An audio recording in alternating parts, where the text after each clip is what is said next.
Bonsoir mesdames et messieurs, bienvenue sur OTP, bienvenue dans la seconde semaine de Ligue française de League of Legends pour le Summer Split 2021. Bonjour, soyez les bienvenus, installez-vous confortablement. Une superbe soirée, que dis-je, une superbe semaine vous attend. Et pour la démarrer avec le sourire, bien sûr, je suis accompagné par Tréton ainsi que Marex. Une belle paire de LP avec moi ce soir. Bonsoir Tréton. Bonsoir mon cher Twix, écoute ça va très bien, très pressé de voir les matchs de ce soir, surtout le Misfit première contre Karmine Corp qui est le remake de la finale du premier split. Absolument, il spoil même le pré-show. Et toi Marex, comment ça va? On a célébré la victoire de la France plutôt au football. Je t'avoue que j'ai pas trop célébré ça, mais j'étais content. J'étais quand même content. Je vaquais à mes occupations, mais j'ai suivi de loin. C'était une bien belle journée hier. J'attendais effectivement cette petite semaine de LFL et elle est là. Il y a eu un bon setup la semaine prochaine parce qu'il y a eu des surprises et on voit que tout le monde est dans la course. Il peut y avoir n'importe quel gagnant à chaque match. Ce sera un peu moins comme le split passé, donc j'ai hâte de voir chacun des matchs. Très bien, mais tous ces souvenirs sont merveilleux. On va mettre des images par-dessus ces souvenirs avec le récap de la dernière soirée de LFL, c'est-à-dire le day 3 de la semaine 1. Pourquoi? Parce que c'était une super week, forcément. Et on avait démarré avec LDLCOL contre Vitality B et des abeilles qui font marcher le mercato, Triton. Oui, les abeilles avec Ziganda, surtout sur la top lane, et son set qui a été purement et simplement monstrueux dans ce match. Il a quasiment solo carry, il faut le dire, avec Skins aussi, qui se met de plus en plus à jouer le Gragas dans la jungle. Il a joué 2 fois la semaine passée, ça avait très bien fonctionné pour lui. On notera que Smiley et Slim ont joué 3 fois d'affilée. Senna Tamkench, ce qui est même surprenant pour une botlane qu'on attendait beaucoup plus agressive sur le papier dans cette LFL. Et ouais, il le disait en interview, comme c'est ce que tu voulais dire Marex, hein, ils n'ont plus besoin d'être aussi agressifs. Ouais, on voit un peu un nouveau visage de Vitality B avec les changements qu'ils ont fait. Diplex sur du Jace, le Gragas jungle, et Smiley qui joue énormément cette Senna et qui fonctionne plutôt bien. Ce sera sans doute la même chose cette semaine. Ils sont dangereux, bien sûr, on va les suivre de très près. Easy Dream contre BDS et un début de saison, comme vous le disiez messieurs, extrêmement serré, car les issues du printemps ne sont pas forcément les issues de l'été. Ouais, effectivement, dans cette partie, la nouvelle recrue des Easy Dream spéciale qui a, on peut le dire, solo win la game. Il avait la pression pendant toute la partie, a fait de très bons teamfights et couplé à l'outdraft colossal de la part des Easy, ça a été une game assez facile pour eux. On était à jour niveau draft, on était très bon niveau gameplay, ça a roulé tout seul, on peut le voir à l'écran, c'était du très clean. On s'est rassuré pour les Easy Dream parce qu'on était, je crois, à 0-2 avant d'arriver dans ce match. Complètement, et on va en parler de ces équipes qui étaient attendues en bas de classement et qui n'y sont pas forcément. Mais avant ça, le classico, Karmine Corp contre Solari, bien sûr, match extrêmement attendu. Il y avait 1-1 entre les deux équipes pour cette année, il y a désormais 2-1 pour la Karmine. Ouais, la Karmine qui a tout de même très bien joué. Ils se sont fait un chouïa peur de par le stacking de Dragon qui a été très bon du côté des Solaris. Ils ont tout de même réussi à sécuriser l'âme Océan juste avant de perdre le match sur ce teamfight. Les teamfights d'ailleurs qui ont été très bien gérés en globalité par la Karmine Corp avec un Targamas qui faisait de bonnes engages et toujours ce Lee du côté de Cabochard qui a encore une fois très bien fonctionné, qui lui a donné le MVP dans ce match. On est bien d'accord, l'âme des océans aurait été de courte durée. Bien sûr, Gamers Origin contre Gameward, là aussi une affiche palpitante et nous avons eu l'ouverture du score côté Gamers Origin. Clairement, tout comme les Easy Dream, on arrive à gratter une petite victoire dans la dernière game de la Super Week pour les Géos, qui avait été un petit peu moins convaincant sur les matchs d'avant, alors que Gameward à l'inverse avait été eux plutôt convaincants au début, mais là sur ce dernier match ils sont tombés et du coup ça rééquilibre un petit peu le tableau avec le classement qu'on verra après. Et toutes ces équipes qui sont en 1-1-2, y compris les MCES qui ont fait la petite surprise dont on aura l'occasion de parler. On va voir tout de suite. Elle est juste quelle transition. Eh oui, quelle transition, mon cher Rex. Vous voyez ici MCES avec cette âme des nuages. Mais que dis-je, avec le Nexus tout simplement, Tréton, un résultat incroyable. Un résultat incroyable avec une game de quasiment 40 minutes. Le Victor, la Kai'Sa du côté de TG ont très bien fonctionné dans ce match. Ils ont plutôt bien joué les MCES, ils ont bien snowball leur mid-game, ils ont été très prudents, on sent l'expérience de leur côté. On a vu un Moops aussi assez pixel sur les engages, on l'a vu dans le dernier teamfight ici. Ça a été très important d'aller chercher très tôt Certus qui lui par contre a pas fait forcément sa meilleure game. Là on l'a vu tout de même très bon sur ces 2 premiers matchs de Super Week. Et le classement, comme vous en parliez, eh bien, une seule équipe reste invaincue. C'est la Karmine Corp et qui occupe fièrement cette première place. Ensuite, nous avons les Misfits, les Solari, les Vitality B avec 2 victoires, 1 défaite. BDS, Gameward, LDLCOL et enfin tout le reste, bien sûr, puisque tout le monde a détruit un Nexus en Ligue française. Ce qui fait que forcément, on commence cette deuxième semaine extrêmement close, extrêmement serrée. Ça va être la confirmation, peut-être la première opportunité de faire un break pour la seule équipe qui reste encore invaincue, c'est-à-dire la Karmine Corp. Mais écoutez, ce sont toutes ces pistes-là qu'on va aller regarder aujourd'hui. Mais avant, eh bien, forcément, on change de patch. Et oui, on passe dans le patch 11.12 et voici les points les plus importants à retenir d'après nous pour pouvoir apprécier ce nouveau patch et les évolutions éventuelles qu'il peut y avoir sur la metagame. Il y a quelques éléments assez importants, dont le premier, Dr Mundo n'est pas activé. Hein. Bien sûr, on va attendre un petit peu pour relâcher cette dinguerie sur la faille de l'invocateur. Mais il y a pas mal de champions qu'on joue beaucoup en LFL qui ont été touchés, à commencer par Renekton. Effectivement, le pick est souvent la sécurité qu'on aime prendre en first pick en blue side, sachant que le blue side est aussi très fort actuellement. On se débarrasse un peu du pick top pour ensuite faire dérouler la draft. Moi, ce que je trouve intéressant dans cette liste, c'est beaucoup de nerfs au niveau des AD carry, Kai'Sa, Varus, qu'on voit beaucoup et qu'on priorise beaucoup, avec un up de Aphelios joué par certains joueurs. On peut penser à Woolite par exemple, et je pense que ce pick-là, c'est le genre de pick qui peut vraiment bien fonctionner en LFL. Pareil pour le Ziggs qui peut être flex, mid et bot et qui n'est à ne pas sous-estimer, dur à jouer, dur à sortir. Mais sur un malentendu bien utilisé, voilà, il y a encore plus de possibilités niveau draft sur ce patch. Moi j'aime bien. En solo queue, le Ziggs commence un petit peu à sortir et c'est vrai que le fait qu'il soit flexible le rend vraiment très très bon. Surtout que Kai'Sa, l'air de 1, le nerf de céder sur son Q-spell, elle prend 2 ou 3 secondes de plus au niveau 1. Ce qui en vérité, pour la pré-haut lane qu'elle avait, quand même un véritable problème. Et par exemple dans le match-up direct, Kai'Sa Ezreal sera beaucoup moins simple maintenant pour la Kai'Sa de prendre la priorité sur la bot lane. Donc véritablement ce nerf là va avoir un impact, je pense. Et on a aussi, n'oublions pas, le nerf de Udyr avec sa posture du Phoenix qui fait bien moins mal maintenant sur déjà les premiers rangs et également les derniers, ce qui fait qu'un Udyr tank sera certes un tank, mais plus vraiment capable de solo kill n'importe qui au niveau 3 ou 4. Enfin, on verra. Mais c'est ce que les chiffres, bien sûr, tendent à nous montrer. Tu parlais des blue side et red side, mon cher Max. Ça tombe bien, parce qu'on a une petite asset à vous montrer à ce sujet-là, avec un résultat scandaleux d'ailleurs, puisque le blue side récupère 80% des parties disputées en LFL. Il y en a eu pas mal tout de même, on est un peu en dessous de la vingtaine, mais quand même un bon 80%. Ouais, c'est assez impressionnant et ça part très certainement des first picks qui sont extrêmement forts dans la méta actuelle. Je pense aussi que les réponses en red side, en tout cas du côté de la LFL, n'ont pas toujours été optimaux. Je pense qu'on pouvait faire un petit peu mieux de temps en temps. Et ça se voit un petit peu en LEC où c'est beaucoup plus du 50-50. Donc c'est vraiment des méta un petit peu différentes. Pour le moment, le blue side est vraiment devant, mais j'attends que ça commence un petit peu à changer, à s'inverser dès cette semaine, je pense. Peut-être pas s'inverser complètement, mais au moins se rapprocher du 50-50. Ça se paraîtrait être logique, Max. Ouais, moi ça me surprend un peu que le win rate en blue side soit aussi élevé, même si tu peux diriger ta compo, aller first pick de la Akali en blue side. Moi je comprends pas trop pourquoi en red side il n'y a pas des équipes qui ne bannent rien et qui vont tout simplement prendre des power picks derrière, laisser Gwen, Viego, Akali, etc. open. Tu récupères, je sais pas, Lee Sin, Gwen, Viego, est-ce que tu veux dans les premières rotas, et peut-être que ça peut marcher. J'oublie peut-être un paramètre, mais il n'y a rien que j'arrive à trouver qui pourrait contrer ça. Écoute, Donc pas mal d'équipes nous ont dit en interview, on s'en souvient la semaine dernière, qu'elles n'avaient pas forcément la meilleure approche sur la méta. Donc, work in progress, j'imagine, et on devrait avoir une stabilisation incessamment sous peu. Petit point statistique de début de saison, messieurs. Donc après, voilà, 15 matchs disputés au total pour nos équipes de LFL. Il est temps de faire un petit point et on va commencer tout de suite par les KDA. Rien à voir avec le groupe. Mon cher Carnage. Carnage, ça va mon frérot? Ah non, je voulais pas faire deviner, j'ai dit KDA. Voilà, le petit groupe de pop. Les KDA, messieurs, et forcément, on retrouve des personnes qu'on connaît finalement à ce poste-là. Ouais, Woolite qui est toujours aussi impressionnant. Sur sa Kai'Sa, par exemple, il a vraiment fait beaucoup de très bonnes games. Et après, on voit tout de même la Karmine Corp qui représente dans ces cas-là. Après, ils sont en 3-0, c'est normal qu'en termes de statistiques, ils soient pas mal au-dessus, mais qu'un top laner soit le premier de leur équipe en termes de KDA, c'est assez surprenant en réalité. On est bien d'accord, et Woolite toujours qui accroche le top malgré la défaite subie par MCBS. Les solo kills maintenant. Alors, avant de lancer, bien sûr, petit prono sur qui solo kill le plus là? C'est close, forcément. Cabo peut-être du coup. Cabo, vas-y, on voit Cabo, ça bête Cabo. On y va.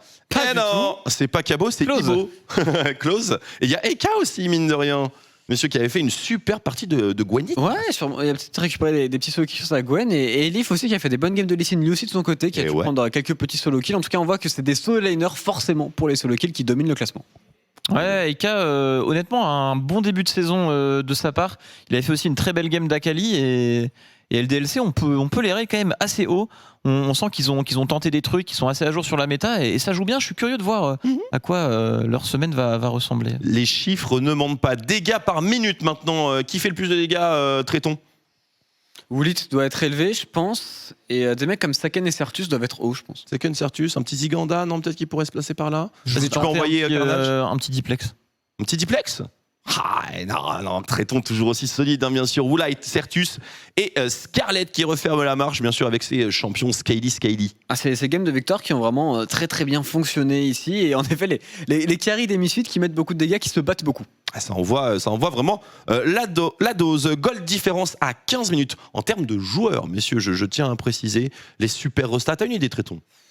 Saken doit être élevé, je pense. Saken Qui prend de l'écart au gold assez vite. Allez. Il y avait de la Séraphine et il a joué pour Cabochard, je dirais Cabochard moi. Cabochard, allez, la caboche ou Saken pour nos analystes. Voyons voir. Vous pouvez trouver peut-être la réponse sur Shawns, twitch.tv/Shawns. On l'aime, on l'embrasse, hein, bien sûr. Oh là là. La caboche est effectivement en pole position. Ice Bisto derrière Syncroft, par contre, qui voilà, s'est faufilé, messieurs. Vous ne attendiez pas à lui. Tout comme Aibo. J'avoue que je pensais pas qu'il était aussi élevé. Et Aibo, vraiment, qui fait un super tap chez les BDS, alors qu'ils sont 1-2, qui arrivent à bien se débrouiller et qui se démarquent sur sa top lane. On est bien d'accord. On avance Carnage. Vas-y, tu peux envoyer directement. C'est les dragons. Voilà, les dragons. Bon, ça nous intéresse moins, c'est un peu moins flashy. Mais c'est quand même intéressant de voir qui a le meilleur contrôle là-dessus. Gamers Origin Solari et Vitality B. Voilà, moyenne par game, hein, bien sûr. Donc assez logique. On va chercher un peu plus loin peut-être dans le chrono au niveau de ces équipes. Exactement, et surtout ça va être très intéressant parce que si je ne dis pas de bêtises, il va y avoir un affrontement entre Gamers Origin et Solari et du coup tout ce jeu autour des dragons va être encore plus intéressant dans ce match en particulier. Est-ce que la priorité sera toujours aussi forte pour les deux équipes? Absolument, superbe conclusion. Vas-y Carnage, on peut enchaîner, je ne t'ai pas entendu mais je te fais confiance. Ah oui, les facts.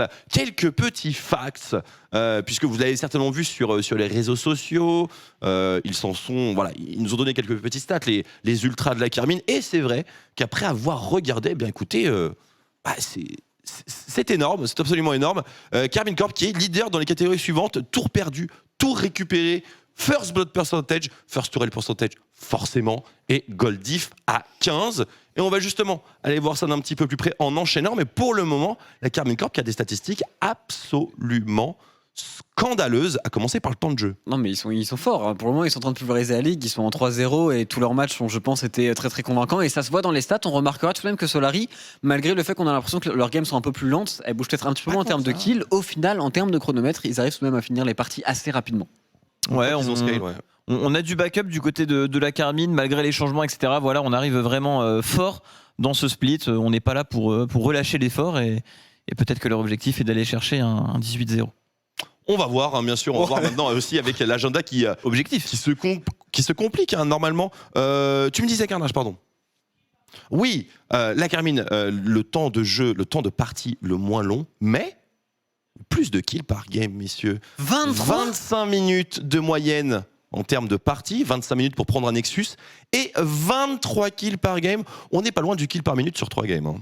C'est une stat absolument ridicule et c'est plutôt pas mal de voir que les trois équipes qui, sur le papier, ont les meilleurs ressorts dans cette LFL sont toutes les trois dominantes en kill par game, avec peut-être un petit différentiel justement au niveau des joueurs qui sont capables d'outplay un peu plus que les autres équipes, tout simplement. C'est incroyable de mettre en association temps de jeu et nombre de kills. Normalement, ça va pas de pair. Ouais, ça montre que la Carmine, ils sont vraiment un cran au-dessus, qu'ils ont atteint ce niveau sur LoL qui te permet de jouer aux limites quand tu joues très agressif. Et forcément, ça marche, quoi. 0 tourelle perdu en 3 matchs. Même pas une T1. Même pas un héros de la faille qui a été au bout de sa course ou qui a réussi à faire tomber une tourelle sur un swap. Il n'y a eu aucune situation de la sorte. Après, l'agenda de la Carmine, bien sûr, on en conviendra, n'était pas forcément le plus compliqué, en dehors peut-être du Classico. Mais le Classico était quasiment leur game la plus rapide de la semaine. Donc, pour l'instant, la Carmine, c'est véritablement un départ canon auxquels nous avons droit. Surtout qu'on parle de moyenne ici. Solari et Misfits ont perdu bien évidemment plus de 4 tourelles et que de 4 tourelles, 3, c'est juste pour préciser. Et du côté de la Carmine, c'est juste qu'ils ont perdu 0 tour, ce qui est quasiment du jamais vu en vrai. C'est très très rare. On va voir si ça se maintiendra. On va voir si ça va se maintenir. Mais en tout cas, en fantasy, parier là-dessus avec Striker, ça rapporte pas mal de points, donc je vous le conseille. C'est vrai que c'était le bon bet de la semaine 1. Si vous aviez les différents objets adéquats, eh bien, vous avez certainement dû récupérer un sacré jackpot. Félicitations à vous. On regarde l'agenda de la journée parce que du coup, vous allez comprendre que la Carmine a gros à faire aujourd'hui. On va ouvrir la soirée avec Vitality contre MCES, Solari contre Gamers Origin qui sera extrêmement passionnant, Misfits première contre Karmine Corp, le remake bien sûr de la finale du segment de printemps, et du coup avec une Carmine invaincue qui n'a pas perdu de tourelle, qui a toutes ces statistiques extrêmement élogieuses. C'est l'occasion pour les Misfits de remonter après la défaite contre MCES en clôture de la première semaine. Banger. Banger tout à fait. En plus, les Misfits premières doivent se venger bien évidemment du 3-0 qu'ils ont pris en spring. Donc vraiment, les Misfits vont être remontés, en tout cas on l'imagine. Et en réalité, c'est tout à fait possible qu'ils prennent une game à la Carmine, même si pour le moment, ils survolent un petit peu.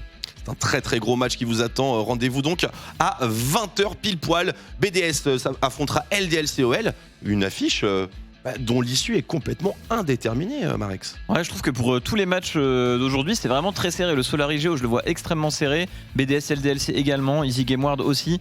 Toutes les équipes ont montré de bonnes choses et des choses un petit peu moins bonnes.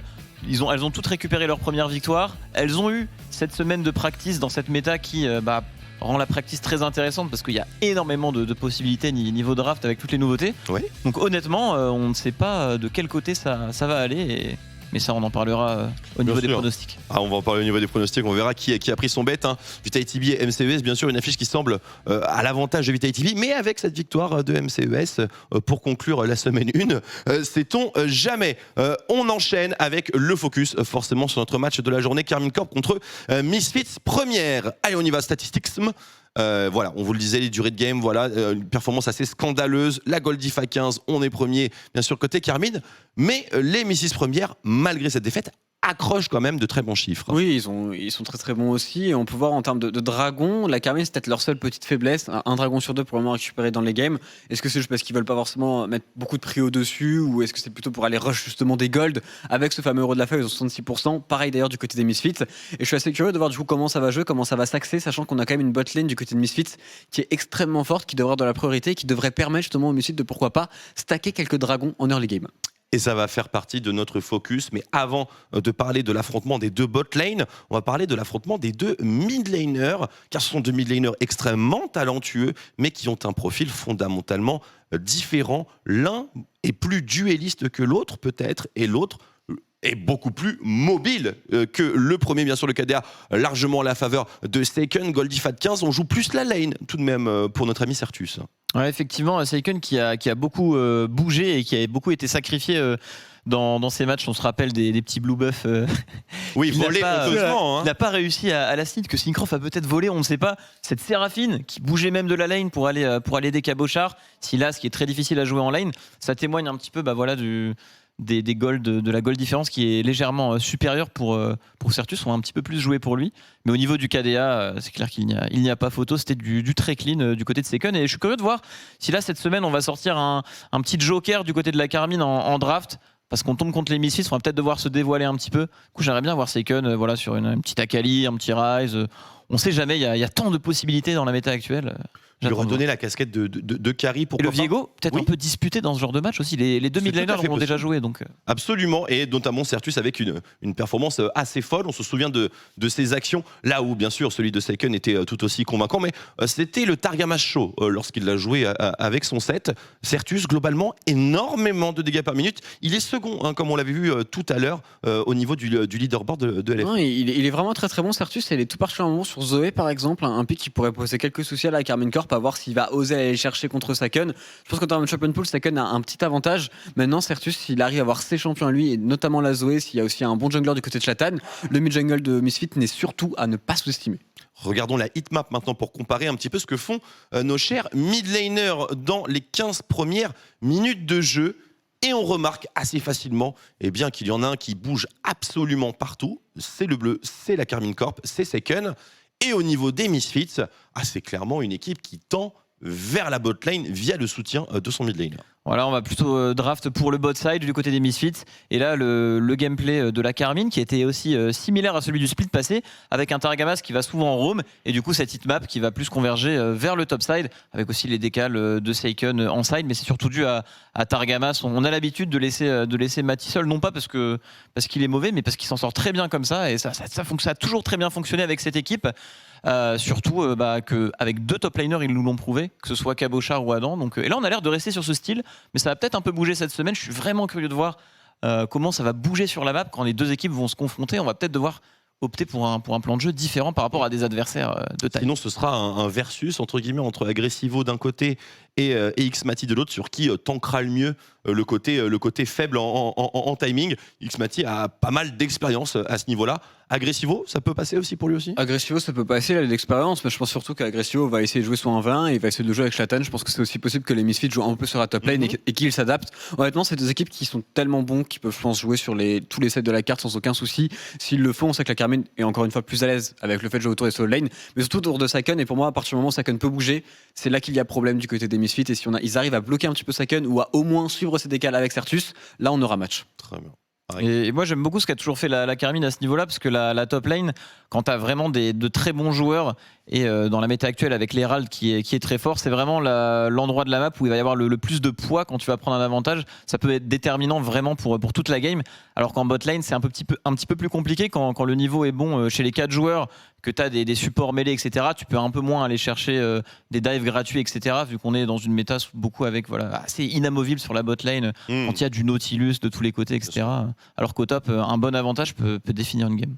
On va justement parler de ces botlines, voir un petit peu s'il n'y a pas des espaces à exploiter. Woolite, on commence par les AD carry, justement, l'affrontement entre les deux. Alors, on a eu que des mots très élogieux pour Woolite, c'est tout à fait justifié, mais ce serait faux de dire que Mati est loin derrière, messieurs. Ouais, Mati joue très très bien, ses games de Senna étaient honnêtement impressionnantes. Je pense que c'est parmi...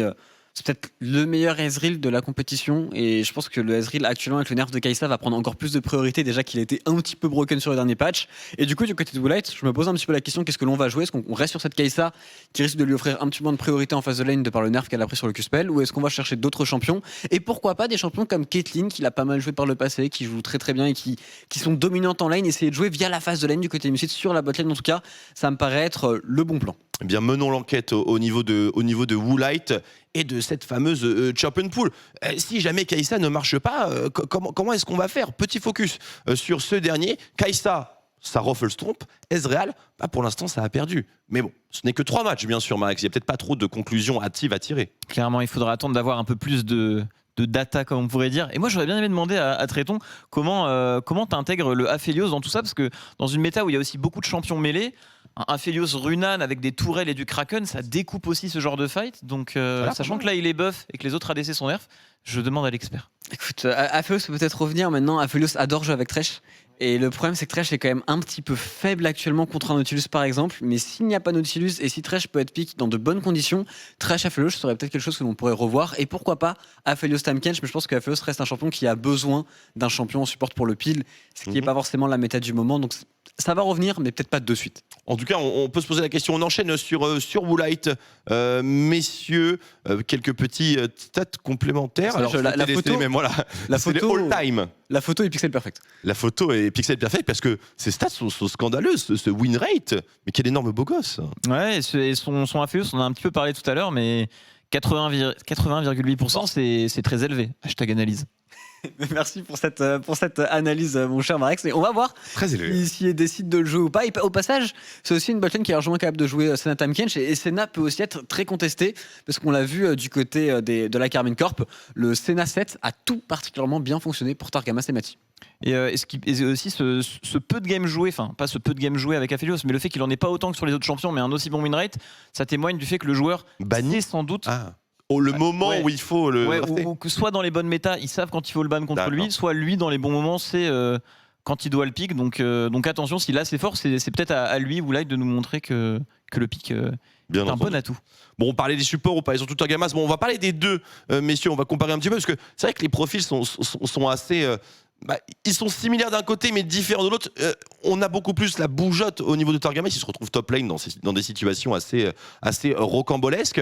Mais là pour le moment, est-ce qu'on en a vraiment vu beaucoup de la part de la Carmine dans ces 3 premières victoires, ou est-ce que simplement ils ont go avec le flow, parce que j'ai pas l'impression que ce soit perdu dans l'originalité au niveau de Targamas. On sait ce qu'il fait, il le fait bien. Il le fait très très bien, il l'a fait très bien avec 7 en jouant ADC plus ou moins en fasting. On est que all in, c'est ça que je veux dire. Et pour moi, de toute façon, c'est les 2 meilleurs, je pense, supports en termes de phase de lane. Il y a pas à dire, en tout cas, si on part en solo queue, en pure individualité, c'est vraiment les meilleurs.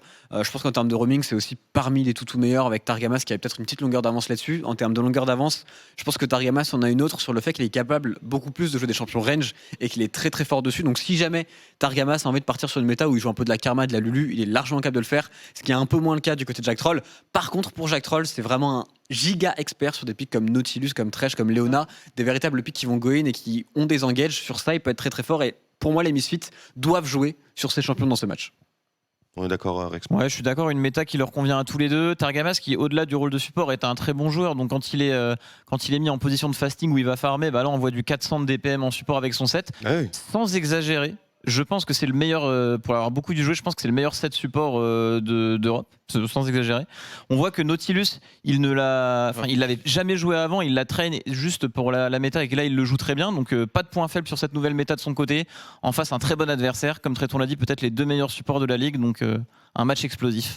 Banger match, tout simplement. Ce sera le 3e match de la soirée, donc ce sera 21h, c'est bien ça? 20h, pardon, je dis n'importe quoi. Merci Carnage de me corriger. Enfin, on se comprend.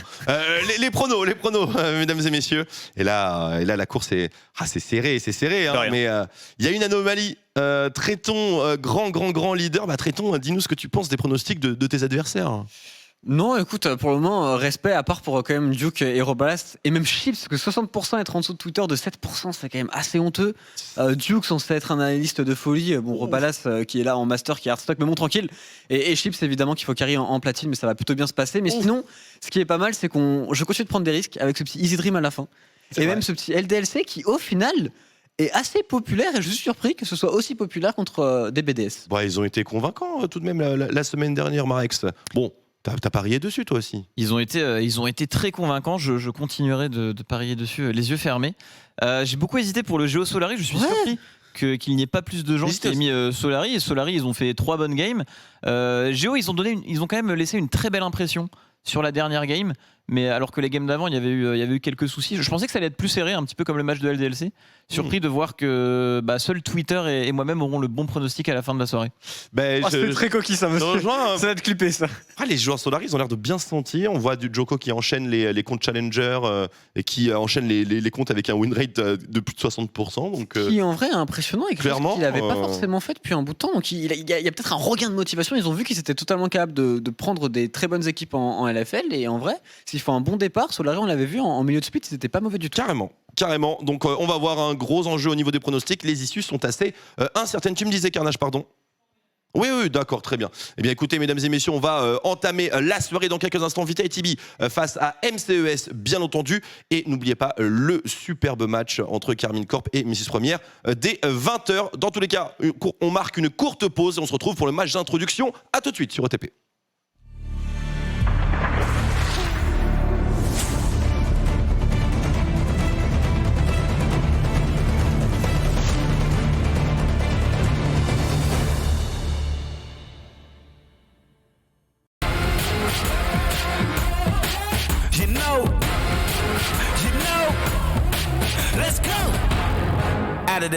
Le sprint final pour le titre de champion de France qui s'engage dès maintenant dans ce Summer Split. Qui part au dive, qui ose ici. Jack Troll qui prend beaucoup de dégâts, qui va prendre 2 kills sur Prime. Mais quel play agressif de Jack Troll et Woolite, ils se comprennent vraiment parfaitement. Woolite est super bon, je pense pas qu'il ait besoin forcément de Kai'Sa pour gagner ses lanes, mais t'as vraiment l'impression qu'avec Kai'Sa, il est instoppable. Ils vont gagner un temps absolument précieux. Woolite qui rentre également, les Misfits premières prennent les choses en main désormais, mais Ziganda qui tente de son excellent flash-in, triple kill pour Woolite. Misfits première qui rentre vraiment très bien dans cette LFL. 2 victoires en plus contre 2 grosses équipes. Oui, les Misfits qui notamment envoient un message à la K-Corp. Ce ne sera peut-être pas aussi facile ce split là. excellent engage CB. L'ulti du Rumble ici, Skins qui gagne du temps. Et Ziganda également qui tente de mettre des dégâts. Mais regardez ce flank de Agressivo qui est venu, qui a trouvé une excellente téléportation, qui surprise Smiley, qui ne peut rien faire. Quel TP d'Agressivo! L'arrivée, le retour de l'enfant prodige d'un des joueurs français les plus emblématiques au plus haut niveau européen, c'est la Caboche, Cabane 1-2-3. L'ulti pour Binzou, on tente de gagner du temps. Attention, le kick de Cabocha. Il est absolument magnifique celui-là. Quel temps gagné par Cabocha? Va-t-il tomber? La réponse est non. Il est suffisamment dans... Globalement, la Carmine, c'est assez impressionnant. Et 3-0 dès la première semaine avec un nouveau joueur, c'est vraiment super impressionnant. Regardez ça, bien sûr. Oh mon Dieu! Oh mon Dieu, cet engage de Targama, ce flash E de sa part, et derrière Seken qui récupère les corps de ses adversaires et qui profane les tombes.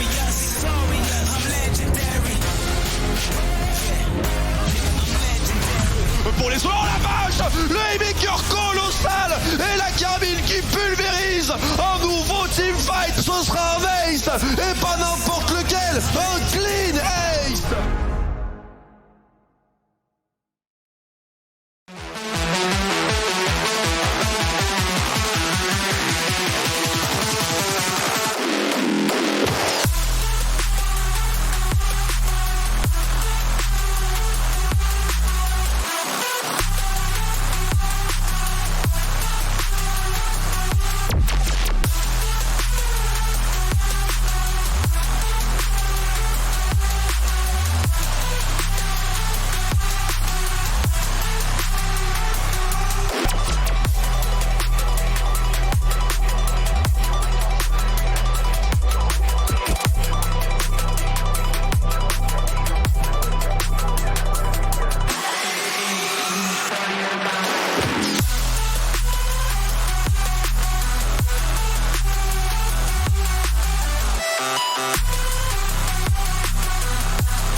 Et déjà de retour pour le premier match de cette semaine de LFL, en compagnie de Duke, notre deuxième match ensemble. Encore un banger en approche, je l'espère. Et Vitality B contre MCES, Marex, ça va être certainement un énorme match. On va voir Vitality. Est-ce qu'ils vont réussir à concrétiser après très matière un peu compliquée, mais derrière ils ont très bien joué. Et les MCES, moi, qui m'ont un peu surpris à vrai dire. Je les attendais.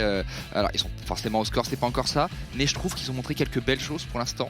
Et je dirais que dans cette LFL, de toute façon, personne vraiment n'est au tapis. Clairement. Encore. Et est-ce qu'ils vont réussir à aller surprendre ces Vitality? Clairement, ils sont totalement rassurés. Pour ceux qui n'étaient pas là, le dernier match de la Super Week la semaine passée, les MCES l'ont emporté en 43 minutes face aux Misfits. Du coup, les cartes sont bien mélangées. Tout le monde est dans la course, comme tu l'as dit. Et les Vitality, ils font partie d'une top team sur la line-up avec leurs nouveaux changements, l'arrivée de Skins en jungle, etc. Mais il pourrait y avoir une petite irrégularité de leur côté. C'est l'une des top teams qu'on peut voir glisser. On avait vu une petite glissade au début de la semaine. Après, bon, avec la line-up qu'ils ont, s'ils ont bien profité de cette semaine de training pour bien se mettre à jour sur la méta et bien practice, c'est quand même une équipe qui doit faire très très peur, si ce n'est l'une de celles qui doit faire les plus peur avec la Carmine. Sur le papier, je dirais que Vitality, c'est une équipe qui a peut-être le plus de talent individuel, avec des joueurs, alors Skins et Ziganda, que moi je connais très bien, qui sont des monstres individuellement. Diplex, qui est une star montante, qui est très jeune encore, mais voilà, qui va pouvoir se développer au fur et à mesure du temps. Une botlane qui était peut-être la meilleure botlane de l'année dernière de LFL. Le truc de Vitality, moi, ce qui m'inquiéterait dans cette line-up, ce serait peut-être le decision making en mid-game. C'est-à-dire que je sais que c'est des joueurs qui parfois qui ont du mal à avoir une grosse voix, qui n'a pas une très grosse voix décisive, à moins qu'il y ait une entente parfaite entre ces joueurs. Ce qui peut être le cas, parce que c'est des joueurs, je pense, très faciles à vivre, notamment la botlane. Je pense qu'il va mettre vraiment à l'aise le trio. Et du coup, à voir si Vitality réussit vraiment à imposer un mid-game sérieux à chaque game et dérouler correctement. Et comme tu l'as dit, MCES, ils ont fait tomber Misfit première. Pourquoi pas s'attaquer à Vitality? Ouais. Et puis tu vas être peut-être l'une des premières personnes à jouer la game et la cast en même temps, étant donné que, comme tu l'as dit, voilà, tu as apporté ton savoir et ton coaching à Skins et Ziganda que tu connais si bien. Est-ce que dans leur gameplay, tu vas voir peut-être des choses que tu leur as enseignées, etc. Ça peut être, je sais pas, ta position est si particulière, ça doit être grave palpitant de. C'est possible, disons que, sous Skins, on a beaucoup bossé ensemble. Le truc, c'est que ça se voit. En fait, c'est tellement difficile à l'extérieur de voir exactement ce qui se joue sur le plan individuel sur des petites choses. Est-ce que t'as toute la map. Voilà. Est-ce que c'est un move collectif et tout ça? Mais c'est sûr que je sais très bien quelles sont leurs tendances de jeu et puis leur pattern, un peu surtout comment est-ce qu'ils jouent quand ils jouent bien, comment est-ce qu'ils jouent quand ils jouent un petit peu moins bien. Donc c'est sûr que ça va être intéressant. Et puis moi, c'est deux joueurs que j'aime beaucoup, Ziganda et Skins. Donc forcément, je suis toujours assez content de pouvoir les surveiller et voir ce qu'ils vont donner. J'espère vraiment que ça va bien se passer pour eux, ce split. Et puis de toute façon, ça nous profiterait à tous dans le sens où la K-Corp a quand même été de plus en plus dominante, je dirais, au Spring Split. Et même si on est très content que la K-Corp soit aussi forte et puisse gagner les EU Masters, ce serait encore plus intéressant pour la LFL qu'il y ait des équipes qui viennent les challenger sur ce Summer Split. Vitality les premiers. Donc voilà, on va suivre ça avec attention et ça va être vraiment un super match. Il va y avoir, tu l'as dit, il va clairement y avoir du challenge, notamment. Vous avez vu la petite vidéo incroyable juste avant le match of the week à 20h aujourd'hui. Misfits contre la Carmine. Déjà là, on a un duel de réels titans qui sera en place sur la faille. Et les Vitality là ça va, on joue contre les MCES. Sur le papier, c'est une rencontre qui devrait être assez facile pour eux, mais les MCES qui ont battu les Misfits la semaine passée, qui ont peut-être préparé quelque chose pour cette semaine. Du coup, j'ai hâte de voir ce que ça va donner, surtout que ils essayent d'imposer un petit peu leur style de draft avec Bukada qui avait même reçu des bans Lilia durant la semaine passée. Donc je suis curieux de voir ce que ça va donner. Et moi je suis curieux de voir si cette semaine en Red Side il y a des équipes qui vont laisser tous les power picks open, les Gwen, Lee Sin, Viego et compagnie, pour tout simplement récupérer trade et récupérer sur les premières rotations de bonnes choses. Et là on voit justement en blue side un ban Gwen, c'est vraiment très peu commun. Bah ouais, mais comme tu le dis, en fait, le blue side est OP quand tu peux sécuriser le first pick en un OP qui est plus OP que les autres, entre guillemets. Ouais. Parce que imaginons qu'il y ait 3 OP équivalents et que le blue side puisse en prendre un, le red side peut en prendre 2. Donc il faut parfois réduire le nombre d'OP quand tu es en blue side pour empêcher qu'il y en ait trop disponible et que le red side se fasse plaisir autant. Le Varus first pick, eh bien, j'ai pas regardé les stats pour le coup, mais moi je suis pas convaincu. Je trouve que Varus dans son style de jeu n'apporte pas plus qu'Ezreal et qu'Ezreal est une très bonne réponse à Varus. Donc je vois pas ce que tu gagnes vraiment en first pick là-dessus. Surtout qu'il y a un Rumble qui open et que Varus contre Rumble c'est compliqué. Alors peut-être que Bukada aussi ne joue pas Rumble. Je sais pas s'il a déjà joué pour l'instant. J'ai un petit trou. Tristana. Alors Tristana contre Varus, pourquoi pas. Tristana qui est un flex pick. T'as pas du tout la pris en lane, mais tu peux all-in. Ouais. Moi je suis assez d'accord avec toi sur le pick Varus, d'autant plus que ça a été légèrement nerf sur le patch sur lequel nos amis en LFL vont jouer cette semaine. Parce que le Varus, je trouve que dans une méta où il y a beaucoup de forcing au niveau des engages, des teamfights, etc., t'as rarement le temps de faire ton petit pick-up avec Varus, installer ton petit poke. Il y a eu quelques compos poke qui sont survenus durant la dernière semaine en LEC, en LFL, et ça a jamais vraiment marché finalement. Alors que c'est quelque chose qu'avant on voyait vraiment. Et là, comme tu l'as dit, first pick un Varus en blue side, la value du first pick actuellement est débordante quand tu peux mettre la main sur une Akali ou une Gwen. Et là, on a l'air de forcer la compo poke pour les Vitality, c'est directement confirmé. Un Jace aussitôt dans la rotation de pick. C'est assez peu commun, mais pourquoi pas, ça peut être une bonne réponse à 7. En tout cas, comme tu l'as dit, beaucoup de flex pick côté MCES. Le 7 qui peut aller top, support, la Tristana qui peut aller mid et ADC. Donc on se dévoile pas trop du côté des MCES. Mais ouais, le Rumble qui va quand même être récupéré par les Vitality. Il fallait s'en assurer, surtout si tu dois envoyer ce Jace mid. Il faut absolument un AP jungle qui tient la route. Ouais, je comprends pas trop pour les MCES, on pas pris de Rumble. J'imagine que le 7 était pour le deny à Ziganda, 7 étant peut-être sinon son meilleur champion. Jace, en fait je vois bien Ziganda avoir pris instant le Jace en se disant ok, ils prennent 7 qui doit être joué top, peut-être qu'il le joue pas support, et on prend Jace qui est bon contre 7. Après Jace peut être blind, donc pourquoi pas. Le Rumble derrière aussi, ça empêche qu'en face il l'ait. Beaucoup de poke, tu le dis, du côté des Vitality. On a du coup, avec le Rumble, ce que j'aime bien, c'est qu'on peut utiliser, par exemple, on va se mettre près d'un objectif ou d'une tourelle, par exemple. On utilise l'Equalizer pour zoner, et derrière, on a la tour gratuitement avec autant de poke. Le problème des compos poke, c'est qu'en mid-game, quand il faut être décisif, c'est pas toujours évident. Ouais. Et c'est parfois un peu risqué, parce qu'il il suffit juste d'une engage et d'un one-shot de la part de la compo MCES, et c'est ce que veulent faire les MCES. Et j'aime bien ce pick Nautilus un peu en réponse pour s'assurer d'avoir une grosse engage. Après, à côté de ça, il révèle un peu le pick 7. Après, peut-être que Tonnerre peut jouer 7, ça a déjà été vu mid. Ouais, c'est vrai qu'on en a vu quelques-uns au mid. Le Nautilus, effectivement, très bonne réponse. On veut de langage contre les compos poke. C'est la seule réponse possible finalement pour les MCES. En plus, vu qu'on avait déjà montré un set, qu'on va forcément être orienté teamfight, on est obligé de commit là-dedans. Ouais, il reste. Il peut y avoir Thresh aussi qui peut être Et le Malphite qui est ban et qui témoigne un petit peu de ça aussi. Ouais, Malphite qui est une bonne réponse à Jace et qui est effectivement ce dont ont besoin les MCES dans l'engage, enfin qui est de l'engage, donc je pense que c'est bien par Vitality. MCES il pourrait ban le Thresh qui donnerait de la mobilité au Varus et qui a un match-up décent contre Nautilus et qui aussi est excellent contre Tristana parce qu'il peut bien la cancel. Je pense qu'il faudrait ban Thresh, auquel cas Vitality a priori partira peut-être sur Braum et ça Leona. Alors Leona qui est bien en lane contre Nautilus, mais du coup je pense que le Thresh est tout aussi free. Peut-être en fait le time catch, est-ce que le time catch était nécessaire? Parce que le time catch, si tu mets suffisamment d'engage, disons qu'il s'échappe pas a priori time catch et Varus. Et du coup maintenant il leur reste quoi? Il leur reste un jungler AP a priori à prendre, enfin ils peuvent prendre les deux, ils sont même pas obligés de prendre d'AP pour l'instant, s'ils prennent peut-être un mage mid. Ils se fait AP, c'est vraiment s'ils veulent mettre cette mid en fait, qu'ils doivent absolument prendre un jungler AP. On va effectivement avoir beaucoup de réponses, on réfléchit jusqu'au bout côté MCES. Lilia dont tu parlais, et non le Xin Zhao du coup sera... Ils vont peut-être aller on chercher dévoile un mage, beaucoup de choses.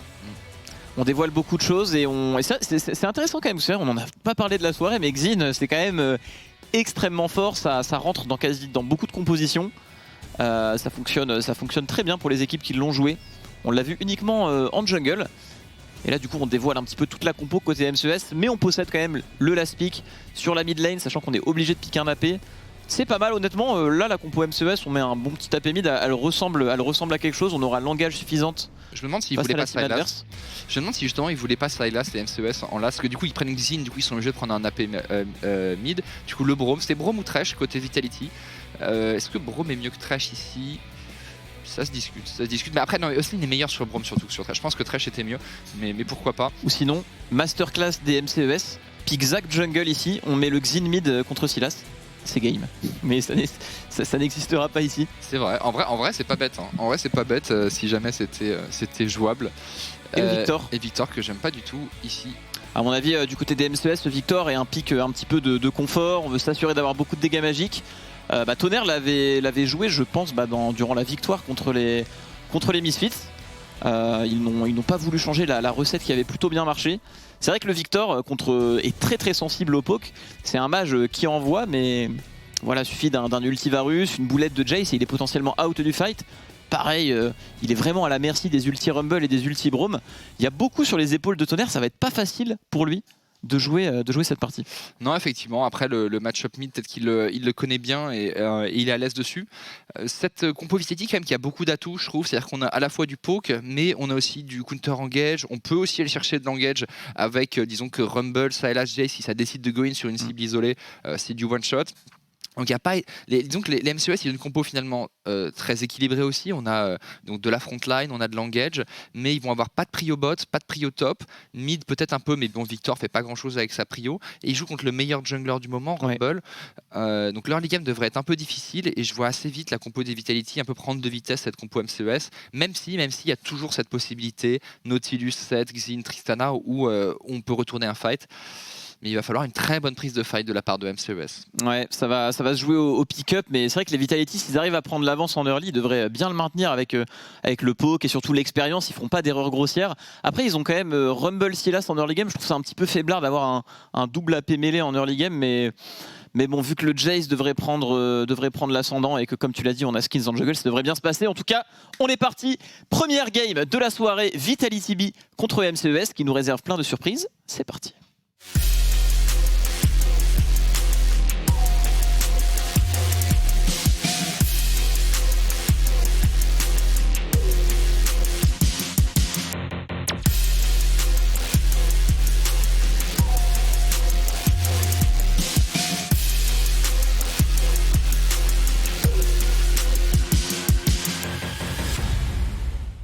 Et on est reparti directement, ça a trade sur la bot lane.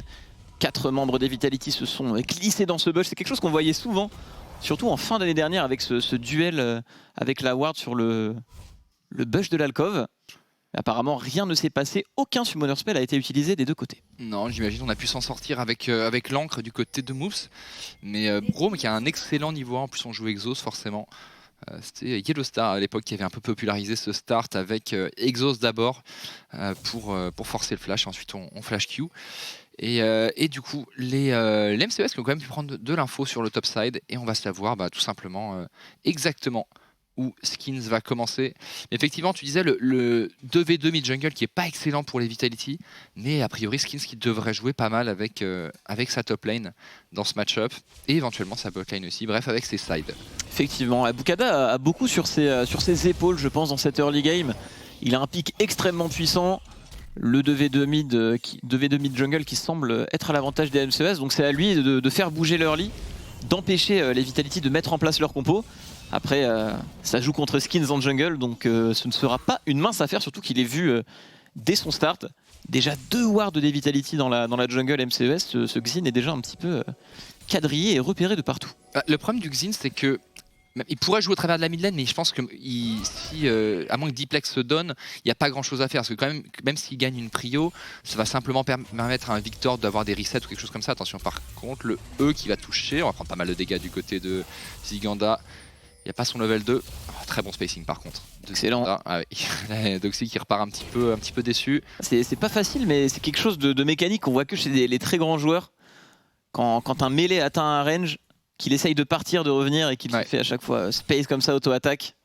Ça se fait en mêlée. Je regardais, c'était Adam, j'ai re-regardé Rogue contre Fnatic et Adam avait mis un très très gros spacing aussi à Odo avec son Wukong. Mais ouais, le problème des MCES là, c'est que Bukada il doit un peu jouer au même endroit que Skins, mais en farmant a priori plus lentement. Alors pour l'instant il est un petit peu plus rapide, mais j'imagine que ça va se réduire et avec des lanes un peu moins fortes. Et là, Bukada qui viendrait peut-être agresser Skins dans sa jungle. Est-ce qu'il y a quelque chose à faire là? J'aime beaucoup ce qu'il fait parce qu'il ose, en sachant qu'il est contre un opposant de taille. Et l'expérience de Skins qui parle, là, on voit que Skins ne tendait pas à aller vers son gromp, parce qu'il savait peut-être que Bukada allait faire ça. Là, ils l'ont ping. Alors, j'ai pas dû voir une ward sur la minimap éventuellement, mais il semble qu'ils l'ont ping, vu qu'il a été. Parce que je doute qu'il l'ait vu. Mais en tout cas, Bukada qui se fait respecter, qui va pouvoir récupérer le gromp. Et Skins qui prend le scuttle. C'est là qu'on sent vraiment l'expérience de Skins. Le fait qu'il soit plus proche et déjà prêt à aller vers ce crabe en sachant que les ennemis vont peut-être tenter ce play. C'est là qu'on voit que même en étant derrière, attention, le coup de tourelle qui est parti sur Eustlin. Joli grab de la part de Moves. On subit un petit peu cette phase de lane, mais on arrive à mettre des dégâts très honnêtes sur ce Braum. Ouais, après on a quand même 20 farms de retard du côté de la bot lane des MCES, ça fait beaucoup. C'est énorme. Tristana, c'est pas toujours évident contre Baruch. En fait, c'est bien quand on all-in, mais là, on est contre Braum avec une exhaust et le jungler qui est allé vers le top side. Par contre, Diplex, ça, il est pas bien. On va être forcé de back. Est-ce qu'on va back du côté de Diplex ou il va push la wave? Est-ce qu'on va TP normalement du côté de Tonnerre? Ouais. Du coup, il va empêcher Diplex de push. On va peut-être pouvoir faire un freeze. Est-ce qu'il va réussir à freeze Tonnerre? Allez, cours. Il va y arriver, c'est pas mal. Du coup, Diplex qui va devoir back TP et peut-être un petit peu bloqué sur ce freeze. Alors. Là, c'est peut-être le moment pour Skins ou Eustlin de venir aider leur mid laner. Effectivement, c'est un bon setup. Malheureusement, Bukada n'a pas encore fait son back. C'est très fort de faire ça en mid lane. Le Victor qui oblige le mid laner adverse à TP et qui a quand même le contrôle sur la wave en étant safe sous sa tourelle. Bon, après, il est fine à Diplex. Le freeze n'était pas difficile à casser. Il est bien en farm contre le Victor. Donc, je pense qu'il nous gère bien sa lane. En termes, donc dans la jungle, on est équivalent. Là, vraiment, c'est égalité parfaite partout, sauf en bot lane, où en plus ils se font freeze, la bot lane des MCES. Donc, comment est-ce que les MCES peuvent s'en sortir pour briser ce freeze? Là on voit Tiger, il sait pas quoi faire. Il attend la plante. Il attend la plante, il attend son Nautilus. Là ça va commencer à bounce vers eux, donc pas trop de soucis. Moveski est vu. Surtout que du côté des Vitality, si on a une avance au niveau de la bot lane, le combo Ultivarus, Ulti-Braum qui met la marque avec le Hail of Blade qui vient tout de suite proc le passif de Braum, tu peux vraiment aller chercher quelqu'un facilement. Il faudra faire attention à ça. Ziganda très peu de mana sur cette top lane. Doxy qui a bien tenu l'early game, qui part sur des Tabi Ninja, une très bonne option défensive ici pour le 1v1. Par contre, contre le reste de la map, c'est un petit peu faiblard. Pas de ténacité sur les bots, pas de RM face à Rumble Silas, mais il est un petit peu obligé face à Jace.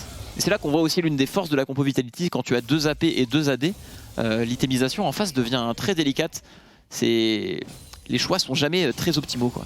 Ouais, et par contre là c'est très bien ce qu'ont fait les MCES, c'est-à-dire que Doxy qui a forcé, en fait qui a mis Ziganda dans une mauvaise posture avec sa wave, dans le sens où il est obligé d'aller push cette wave sous peine de se faire freeze. Du coup Skins est venu en soutien pour éviter un counter gank de Bukada, donc ils n'avaient pas la position, et du coup Bukada qui ont vu Skins sur la ward en fait en se faisant bait sur le top side, et du coup prend un Drake gratuitement et peut aussi couvrir sa botlane, donc pas mal fait par les MCES. Mais en gold, on est déjà quand même à 500 gold devant pour les Vitality, notamment avec cette botlane qui est en train de tout simplement de se faire pulvériser pour du côté de Tristana et Nautilus. C'est quoi ce skin de Silas overclocké RGB là? Je n'ai jamais vu ça. C'est vrai que je l'ai jamais vu. Mais il est sympa, très sympathique. Merci aux Ops de nous montrer ça. C'est un nouveau. C'est le genre de truc, si Tréton l'a entendu, là il est sur son canapé en train de regarder le match là-bas, ça le trigger. Quand je dis des trucs comme ça. Parce qu'il est et le fait de ça, je sais pas pourquoi, quand il y a les trucs holo en LEC, on parle de skin, etc., il est là en mode oh c'est ça. Bah, il est peut-être très sad à l'heure actuelle, Marex. C'est une possibilité. Comme d'habitude, comme après chaque performance de White Knight notamment. Effectivement. Depuis la semaine dernière. Sur la bot lane, en place côté Vitality, on a toujours ce lead en CS. Slin Smile, oh attention Doxy, c'est très agressif de sa part, on ramène directement le Jace. Où va-t-il partir? Il a un flash, mais il est parti du mauvais côté vers ce Xinzao, qui a encore son dash. On arrive à flash, mais c'est follow très correctement par Bukada, et c'est un first blood qui ira pour Doxy. Pas mal. Très bien joué de leur part, mais sur la bot lane, du coup, ça avec dive. le backup de Rumble et Diplex qui est allé à la décale. Du coup, ça dive. C'est pas mal fait hein, pour les MCES là-dessus, mais je pense qu'ils y perdent encore plus bot lane. Ziganda qui aurait peut-être dû faire un petit peu plus attention quand tous le reste de attention. Par contre, on a quand même décidé de go, mais il n'y a plus de mana du côté de Smiley. On utilise le téléport, il n'y a plus de téléport non plus du côté de Doxy. Le téléport Ziganda qui avait été utilisé top. Et Smiley du coup qui se fait respecter. Mais je pense que l'avantage des Vitality, Ziganda qui aurait pu faire attention, surtout qu'il joue pas Phase Rush, il joue Conqueror avec son Jace, donc il est d'autant plus exposé au gank. Et en gold, pourtant les MCES qui sont un petit peu revenus quand même avec le First Blood. Ouais, ça part du travail de la bot lane. Vitality elle est assez inamovible, c'est dur pour le Xin d'aller faire quelque chose là-bas. On force le play topside, mais de l'autre côté, on est prêt à répondre. Avec Skins évidemment là sur le timing, qui a volé des camps, qui a mis de la pression par sa présence, et l'avance en CS est bien supérieure. Et en plate aussi. Smiley. Ouais. Parce qu'en fait, même si l'écart de gold a diminué, le problème c'est qu'il y a quand même un gros écart a priori entre Tiger et Smiley, et comme ce match devrait beaucoup jouer au travers de la bot lane, ça veut dire que les Vitality qui vont pouvoir en permanence accélérer au travers de Smiley qui va être a priori assez big hein. Et du coup là on va pouvoir peut-être éventuellement refaire le même play, et le Herald qui devrait être le prochain objectif. Alors est-ce qu'on a fait le déplacement côté Oslin? Bien sûr, Oslin qui est présent, mais est-ce qu'on va pouvoir le contester côté MCES? On voit Nautilus qui se dirige éventuellement vers la mid lane, avec Xinzao aussi, mais il risquerait d'être un petit peu en retard. Effectivement, un peu en retard. C'est dommage parce que ici, dans ce genre de scénario, l'énorme écart qu'il y a au rôle d'Adekari ne serait pas intervenu sur ce fight topside. On a Seth qui est très fort en escarmouche, mais bon, on a claqué les 2 flashs, jungle et top pour les MCES. On est ici avant pour les Vitality avec la décale de Slin. Petit détail qui fait qu'ils vont récupérer cet Herald, mais Bukada qui n'arrivera pas à berner Smiley. L'expérience qui parle ici. Ouais, du coup on a pris des plate bots. Bon, énormément de vision bot side hein, pour les MCES. C'est pas mal hein, ce qu'ils font les MCES. De jouer les Drake, je pense. C'est intelligent hein, parce que là, les Vitality qui ont pu prendre le Herald, mais les MCES, plutôt que de venir regarder les Vitality prendre le Herald et perdre leur temps et du coup leurs ressources, eh bien, ils zone Smiley, ils permettent à Tiger de revenir un peu. Il a réduit un petit peu son retard de farm, et surtout il prend des plates et une Tristana pour le coup qui peut taper la tour. Eh bien, ça va vite. Donc pas mal MCES. Maintenant, Herald pour les Vitality. Et du coup, objectif de prendre la première tour. On pourrait éventuellement clear top to bot pour ensuite stack une wave bot side et mettre ce Herald bot lane. Ouais, c'est vrai que c'est sympa ce que font les MCES. On respecte son adversaire. Chacun fait ce qu'il doit faire dans la partie. Le Victor qui est en train de scale. L'écart au rôle d'Adekari qui n'est pas si grave que ça, vu qu'on a quand même une chance de gagner la partie en teamfight derrière avec ce combo 7 Victor. Ouais, je trouve que c'est pas mal finalement qu'ils aient empêché ce Jace de snowball. Doxy qui fait vraiment un bon travail hein, parce que un blind set qui tient aussi bien. Aïe aïe aïe. Cette flèche a fait très très mal. Ouais. Et là encore une fois Skins qui est là, prêt à mettre de la pression. Et ce move pourrait empêcher les MCES de mettre la main sur ce dragon qu'ils convoitaient tant. Et on a même le héros de la faille dans les mains de Skins. Alors, qui pourrait venir au niveau de cette botlane qui est assez basse en plate déjà. on voit les 2 wards là, qui ont été mises par Bukada tout à l'heure sur le cross map au niveau du Herald. Il va y avoir un avantage de téléport, on le voit sur, regardez sur les téléports entre Doxy et Siganda. Et si j'étais MCES, ou alors en tout cas si je lis ce qu'ils veulent faire, je les vois bien essayer de forcer un play bot maintenant avec un TP juste dans le dos en utilisant la plante près du dragon du côté de Doxy et forcer un teamfight, surtout qu'on n'a plus d'ulti du côté du Varus. À voir si c'est leur move, mais ça m'étonnerait pas du tout. Hein. Moi je verrais assez bien ce play, il faut simplement que Bukada fasse le chemin, il est en train de faire son gomp. Tout à fait, ça peut être un bon move. En plus, s'ils arrivent à estimer que Skins est bot side, ça peut être un bon move. Ça annulerait un petit peu le play herald des ennemis. On va voir la vision ici. Je crois qu'il reste 3 plates sur cette tourelle, ça ne devrait pas tomber. Il en reste 3. Et on voit la Ziganda défense classique des deux côtés. Ziganda qui viendrait peut-être à pied hein, sur ce Drake. Et là on est en train de déwarder, mais il y a des wards derrière. Est-ce qu'on va appuyer sur la détente du côté des MCES? Non, on va back. En fait, regardez, vous voyez, ils ping depuis tout à l'heure ces wards, mais je sais pas combien de temps elles vont rester. Et du coup, on va pas essayer de déclencher, ce qui est dommage, parce que ça aurait pu le faire. Et maintenant, plus de ward. Dommage pour les MCES. Ils n'ont pas osé, je pense, du côté du Xin Zhao. C'est très difficile de jouer au travers de la botlane en red side à cause de la configuration de la carte. Oui. Et ils n'ont pas pu déclencher avec ces wards qui pingaient depuis tout à l'heure. Alors, quelle prochaine étape pour MCES pour tenter de faire quelque chose? Non, pas de ce Je suis un côté-là. peu surpris qu'il n'ait pas forcé ce dragon qui pourrait être une bonne win condition pour eux. On a encore cette TP advantage au niveau de la top lane, mais là on joue plutôt sur le top side. C'est pas mal ça. C'est pas mal. Et d'attraper Skins. On décale tous ensemble. Est-ce qu'on peut essayer d'attraper Ziganda? Je suis pas sûr qu'il y ait une wave hein, quand même. C'est difficile pour un set de préparer une wave contre un Jace. Oh, c'est un peu perdu là peut-être côté MCES ou quoique le France. Très bien joué. Bonne idée. Bon, c'était un petit peu overkill là-dessus, hein, c'est-à-dire qu'on se cache pour ensuite revenir, mais c'est bien joué de la part des MCES qui prennent le kill sur ce pauvre Ziganda qui est en 0-2 maintenant, malgré son avantage en farm. Donc j'avais pas trop vu venir ce move, hein. On n'a pas de wave, du coup a priori Ziganda ne risquait rien, et Ziganda aurait pu se douter éventuellement à cause de l'absence de Nautilus et de Victor, mais il vient pointer le bout de son nez et on fait le plan de flash trick. Oh, téléportation au niveau de cette botlane, 2 smaller spells pour Qu'est-ce que c'est que ça? Smiley, Tiger qui esquive la chaîne, qui fait proc la bombe, qui rejump. Donc c'est qui devrait attraper Smiley, est-ce qu'il arrive à gratter le kill sur Tiger? Non. C'est le level up et dans tous les cas ça aurait suffi. Ça bouge beaucoup pour les MCES, on a investi beaucoup sur la map, beaucoup de summoner spell. Il faudrait récupérer ce dragon sur ce timing.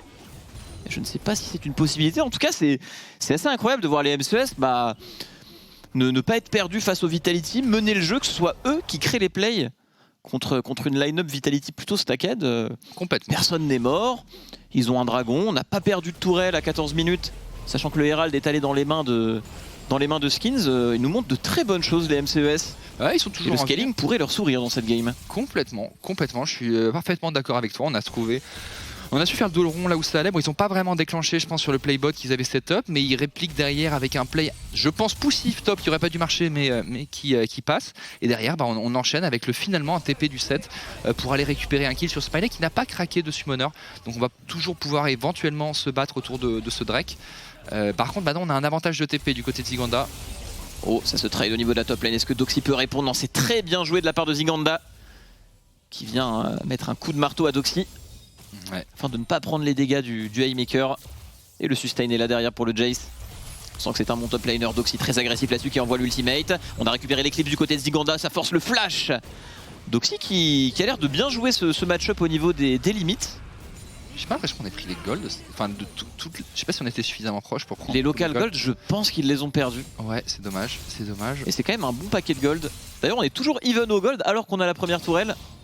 Je trouve que c'est un petit peu dommage que les MCES aient pas eu ce dragon, notamment avec la TP advantage au top. super ce qui nous Mais fait. ça tient sur la carte. Moves qui commit sur ce side, qui ne perd pas son temps en bot side. On est vraiment en train de trade les côtés de la carte avec un bon travail de Doxy sur Ziganda. Moi je trouve que je suis vraiment étonné par ces MCES qui mettent vraiment beaucoup de rythme, qui appuient sur leurs points forts. Et ce top laner Doxy qui pour l'instant qui nous fait une très bonne game, qui force. Alors certes il a été pas mal aidé, il a eu beaucoup de ressources, mais pour l'instant eh bien il a TP bot, il prend la tour là quand on vient vers lui.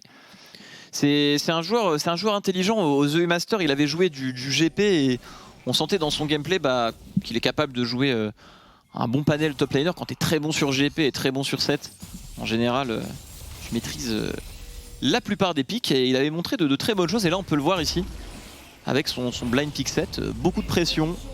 On gère très bien le match-up et pas contre n'importe qui, contre le supposé peut-être meilleur top laner de la ligue, donc franchement solide. Complètement, et donc gros travail de Doxy. Alors là par contre on a l'avantage de TP, Ziganda qui a la prio. Est-ce qu'on pourrait déclencher sur le top 7? On a un Herald pour les Vitality, on a ça, je le connais ce move pour le coup, qu'on travaillait avant. Ziganda du coup qui va prendre la mid lane, on est à 4 sur le top side, on va pouvoir peut-être mettre le Herald.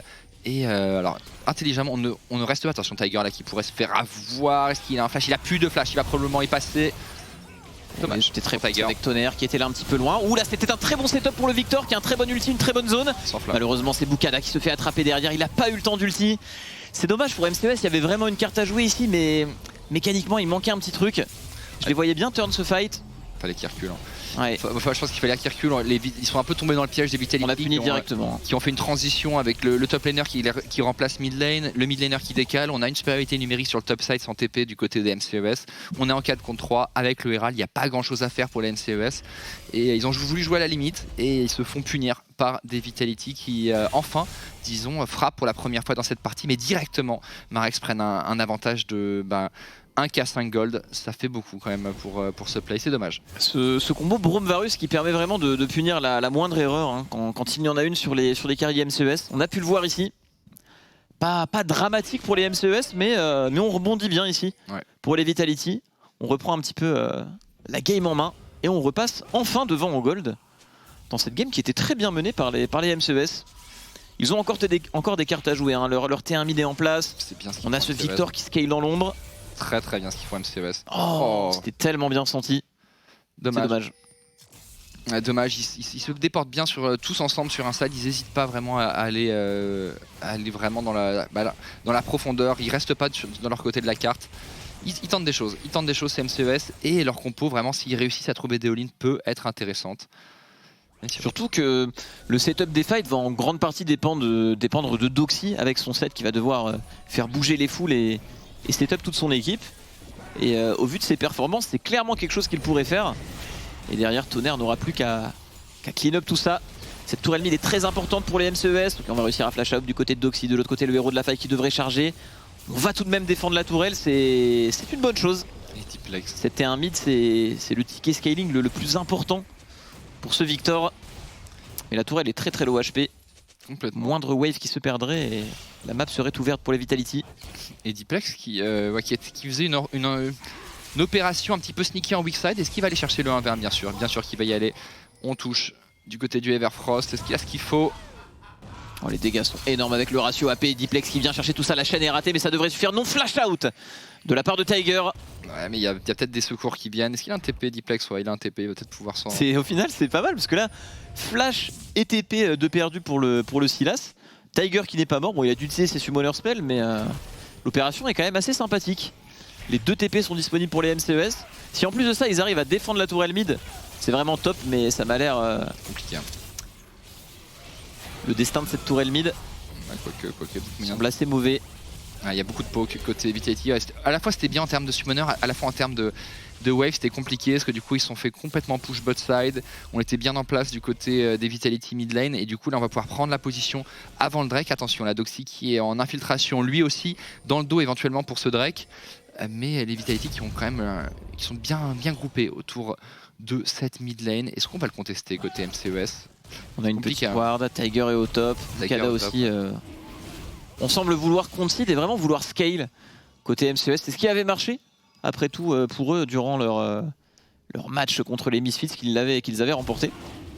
À mon avis, on est sur ces bases-là. On a le Xin en teamfight late game avec son ulti combiné au Victor. On doit avoir les yeux sur ça. Côté MCES. En tout cas, il y a clairement de l'espoir. Hein. Le scaling est présent de leur côté. Mais il faudra réussir à setup ces fights. Ça va pas être simple. Entre l'expérience des joueurs Vitality. Hustlin qui va vraiment faire barrière. Hein. Là, il vient de récupérer son Solari. Après, Bro, moi je pense pas que ce soit parce qu'il est souvent piqué en counter de Nautilus, mais je pense qu'il counter pas Nautilus. C'est-à-dire que Nautilus peut le hook et utiliser Braum un peu en plateforme de lancement pour ensuite mettre l'ulti sur quelqu'un de derrière. Et c'est pas arrêté par le shield de Braum. Et derrière, quand le shield descend, tout le monde a été cessé. Ouais, je suis d'accord contre. Dans le match-up direct face à Nautilus, je trouve pas ça non plus délirant. Et d'ailleurs, historiquement, c'est pas un champion qui gagne contre Nautilus. Alors après, bon, les stats veulent pas dire beaucoup, toujours la vérité, mais disons que le match-up Braum-Nautilus a été beaucoup joué, hein, donc il y a quand même pas mal d'échantillons. Alors, les Vitality, on joue sur 3 lanes, mais on a la prio maintenant quasiment partout, forcément. Hein. Mais en parallèle de ce Victor, Tonnerre qui est quand même quasiment 40 farms d'avance avec son Victor, il grossit petit à petit. Je ne vois pas de l'arme de la DS à côté de cette grosse baguette, donc peut-être un Rabadon en 2 pour Tonnerre. On va chercher beaucoup de dégâts du côté. C'est possible et il aurait bien raison. Hein. Stacking de Magic Pen et d'AP quand tu es le seul AP de ta team, c'est rien de mieux pour aller mettre de gros dégâts. Effectivement, il n'y a pas un point de Magic Resist en face, bon à part sur le Braum, mais ça ne compte pas vraiment. C'est vrai qu'on est très squishy en face. Hein. Triple lucidité des bots du sorcier, c'est assez rare de voir ça. Ah, c'est sûr que s'ils réussissent à mettre la main sur un joueur Vitality, ça peut aller très vite. Et là, les Vitality, ils sont dans une situation pas évidente. C'est-à-dire qu'ils aimeraient bien accélérer, aller notamment taper cette T2 top. Bon, là, c'est très risqué ce qu'ils sont en train de faire. Là, c'est risqué. Hustlin, le bouclier, on envoie l'ultimate de Braum pour faire reculer. Ah, les dégâts de ces flèches de Varus sont assez incroyables. Ça spike bien côté Smiley. Ouais, L'éclipse et la Muramana stacké. Parce que le problème là, que les Vitality, c'est qu'ils avancent, mais s'ils oublient une ward dans leur dos, c'est potentiellement TP du set. Et là, on a vu que Jace a fait le déplacement, ils font encore le même move que tout à l'heure avec le déplacement du set mid lane, mais ils n'ont pas bien géré cette top wave malheureusement. Du coup, ils vont être en retard pour taper la top wave, ce qui va donner le temps à set de push sa wave. Et je vous parlais du coup des wards dans le dos. Eh bien, ils pourraient éventuellement utiliser celle-ci. Ah là, il faut prendre ta tour, mon bon Doxy. Ouais. Ouais, là, c'est le défi. Hein. La compo MCES est dure à jouer parce qu'en face, on va vraiment prendre ses distances, abuser de ce poke de Jace, de ce poke de Varus, pour faire toujours reculer les ennemis pour qu'ils ne puissent tout simplement jamais jouer. On a très peu de range, mais vraiment très peu côté MCES avec ce set Xin Nautilus. Il faut réussir à trouver l'engage et si les Vitality arrivent à bien s'en protéger, ce sera très difficile pour les MCES, mais comme tu l'as dit, il suffit d'une ward qui est oubliée. Ça va vraiment se jouer à la vision, quoi. Une draft dure à jouer pour les MCES, mais s'ils ont le petit éclair de génie au bon moment, ça peut aller très vite. Disons que maintenant, je trouve que quand ils sont sortis de leur league game, elle devient quand même plus facile à jouer qu'avant. Effectivement, c'est jamais évident de jouer contre un barrage de projectiles, mais en même temps, il suffit qu'ils trouvent une engage. Et les Vitality aussi, du coup, ils sont tout le temps à la merci de cet engage. Attention, par contre, là, on voudrait peut-être aller tenter un petit trap sur Moose. Après, ils sont que 2. Il n'y avait pas le Varus avec eux. Je trouve que Vitality, il joue bien sur... Dans le fog et dès que quelqu'un s'avance comme ça, on le force à reculer. Mais le problème c'est pour faire quoi en fait? C'est ça le problème des Vitality, ouais, comment est-ce qu'ils peuvent avancer la game?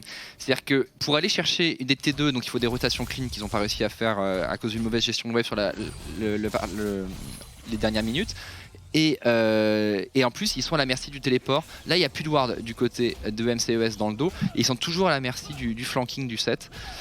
Et du coup là c'est ce qu'on essaie de faire, éventuellement jouer pour les T2, Skins et Hustlin qui sont en déplacement. C'est vrai que si Doxy gagne en sideline, ça peut tout débloquer. Le simple fait qu'il prenne le push force Jace à se montrer, qu'il lui-même peut aller dans la jungle adverse, poser sa ward et se créer son propre setup.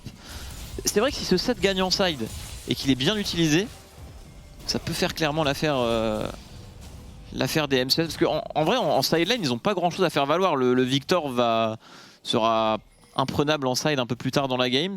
Si le set gagne aussi, en face on n'a rien pour vite se déplacer sur la carte.